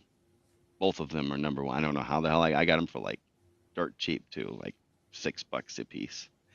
So, but I am dying to find. Yes, it's the moon face. It's the moon face. The moon face pieces of what is it? What is it? I don't know. I've got it in one of my intros has it. Moonface Assassin of Joy. Moonface Assassin of Joy. Yes, yes. And be careful because the Psychor may be looking for you. You wouldn't like it very much if they found you, would you? So, I would love to play the Babylon 5 tabletop. I'm trying to find copies of it. If anybody knows, let me know. I am on the hunt for it. And I've told Agile this too. So, Rich, James, if you guys run across it, you let me know. You got my number. Yep. Call me. So, I'm definitely. Let's see. What is it? House head. So how Rich in his channel? Yeah. Some love before the end of the stream. He dropped. Did he drop a super chat on you? He may have. On who? Or did Agile? Agile. Let me see. Oh, I lost everything. Hold on. I was busy backing DarkCon, even though I cannot go, but I backed it. Oh, well, that's nice. Look at that. Thanks. Yeah, yeah you could do Agile. I think is going to give away some badges to vets to it, just like he's doing with EggCon, and I think he did that with CNY as well. Oh yes, thank you so much, Agile. And so let's see who won. So Steve Cavadas, Agile, so some channel love. Thank you so much. And Steve, you won the membership from Agile Monk. So thank you so much. Okay. That may not have shown up. Did that show up in the chat here? No, it came on mine. So we got to figure out how to do that when we're sharing and see how we can. So super chats show up, but apparently show up, but not memberships. Not memberships. Correct. Okay, that's interesting. Really? Okay. Yeah, that's kind of weird. Yeah. Yeah, it's kind of strange. I guess memberships is something that they treat separately from.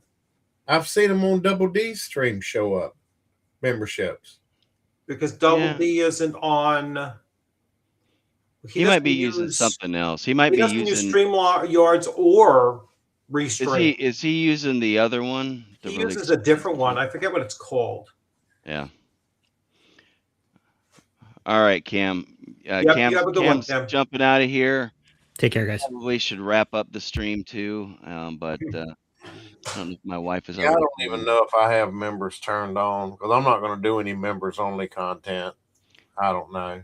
Well, I mean, you do one, and it will help your YouTube will help your algorithm. Like if you do just one, that kind of opens up. That pops the seal on something. Yeah. So. Yeah. I mean, the only reason I opened up super chats was because, I mean, if people do donate, then once YouTube pays out, I'll use that and go order some books from Necrotic Gnome and then have giveaways on stream or something. So yeah, I have a bunch of stuff to give away. I'm gonna bring everything because the ShireCon is held at a VFW, and when they do auctions there, the proceeds go to the VFW. So I was like, I'd rather donate it that way than me go through the hassle of trying to sell, one book here, one book there for on eBay or something like that. I'd rather just do it that way. I don't know if I've got any duplicates of anything. I don't know. I just got replacements of stuff, like I have second edition of Adventures Dark and Deep. So I don't need the first edition books any longer, because they've been totally supplanted. Guess what's in this box back behind me? What's that? Guess what's in that box behind me? Oh, Adventures Dark and Deep? Yeah, because you probably because I could actually guess. Yes, I did. CNY, yeah. Yeah. I got Jason Vay stuff. I got you see him, Joseph Birdie. Yeah. We see his chat. Yeah, actually, I'm expecting his book, the Lost Book of Tales, to come in the mail on Tuesday. Yes, we do. Yeah. Joseph. Yes, we do. If I can click on it fast enough. Oh yeah, we see them. Yeah, and they all show up here on the right hand side of the screen too. Yeah. So. Yeah. You got me turned on to RPGs. All right. So Rich, your channel is what, unscripted and Unscripted and Unchained RPG review. In fact, let me pull that up and I'll drop that in there so people can see it. Okay. Mine is at RPGrandpa. Unscripted and Yeah, mine is just like whatever it is. It says at DM Bluddworth. Oh, So is that what it is? That's the short one, yeah. Yeah, if you want, I can. Yeah, drop the link in the private chat. Yeah, I'll drop the link in the private chat. Yeah. And then I can paste That's it. another thing they make complicated for some reason. Is that it's to prevent spam.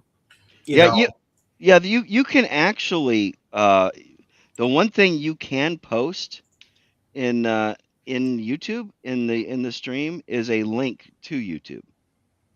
Did you know that? You can't link a YouTube link? No, you can anybody can post a YouTube link. Oh.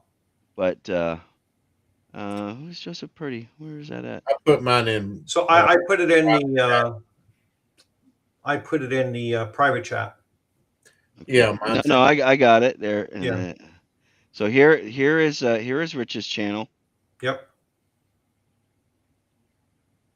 And be sure to like and sub to all of us here. Mm-hmm. And then here is the RP Grandpa's. And then I'll drop mine again. Eventually I'll have my cheat sheet, and I'll actually have Nightbot dropping it is what I'm going to wind up doing. Yeah, I'm gonna put a timer on my Nightbot. Oh yeah, you have to tell me how to do that with what was it, Nightbot? Nightbot, yeah, it's pretty cool because that's what I'm going to be using for doing my drawings on my giveaway because it has that feature too. Oh, it does? Yep. So you can do like the exclamation mark, whatever. You can set a keyword, and that's how you can have different entries, and you can have it randomly pick a winner. I'll have to look at that. Yeah. Is that the free version or the paid version? Well, we appreciate it, Raider Joe. We definitely appreciate it. Absolutely. And Agile, which one am I missing? Which one did I miss here? The raffle thing or whatever the giveaway thing for Nightbot, is that on the free version or is it the paid version? No, is there a paid version of Nightbot? I don't know. I don't think there is. It's Nightbot, NIGHT. Yep. Yeah. Yep. One word. Yeah. What was the question? Yeah, I've been using it. You can set it to your YouTube channel or Twitch channel, whatever. I think it's Twitch or YouTube. Yeah, it doesn't do Rumble. It does those two things, don't it? I think it only does YouTube and Twitch. I may be wrong on that, but yeah, we appreciate everybody subbing. I mean, it helps get the word, for the OSR out a little bit better. Every like the video or like the streams, click the like button. It helps get because we'll hit, it helps us hit these little mini algorithms, and it's where I had that big spurt of subs where I was popping up on people's front pages on their recommended. Yeah. I don't know how I got into that, but that was pretty cool. Like, damn. Hey, Thangs, I periodically go through and if I see somebody sub to me that has subs themselves, I'll usually reciprocate and sub to them, especially if it's related to something that I watch. So yeah, I do reciprocate on the subs. I always try to add everybody that's got smaller channels down on my featured section and on my front page. Let me see here if I can find his channel. I thought I did answer this, right? We did answer that. Wait, where's he at? Yeah, hell, I've lost him. How you say his name? There he is. Things stuff 4620. All right, guys, I'm going to cut out. All right. Yeah, we're going to go ahead and end it now. We got about 10 minutes turnaround before. Folks may want to. I plan on being on watching Lord Mattias, who I got to see both places. I know. I met him. I met him too. Yeah. Yeah. So he actually lives in New York, but he had something to do on Friday and Saturday. Yeah. So, yeah, we got to hang out with him and Gary out in North Texas. So Gary couldn't make it to CNY, but Gary lives out there in Texas. So. Yeah, I'm fixing to add you to my to my featured on my channel. So you'll be down at the bottom if it'll load up. Here we go. Hello, Eldrad. Hey. Edit. All right, let me roll. You guys have a good one. Take care, Rich. Good James, good seeing you. And thank you. We will do this again next Friday. Yep. Same bat time, same bat channels. All I'll right. be here. We'll see you guys. Thank you, folks.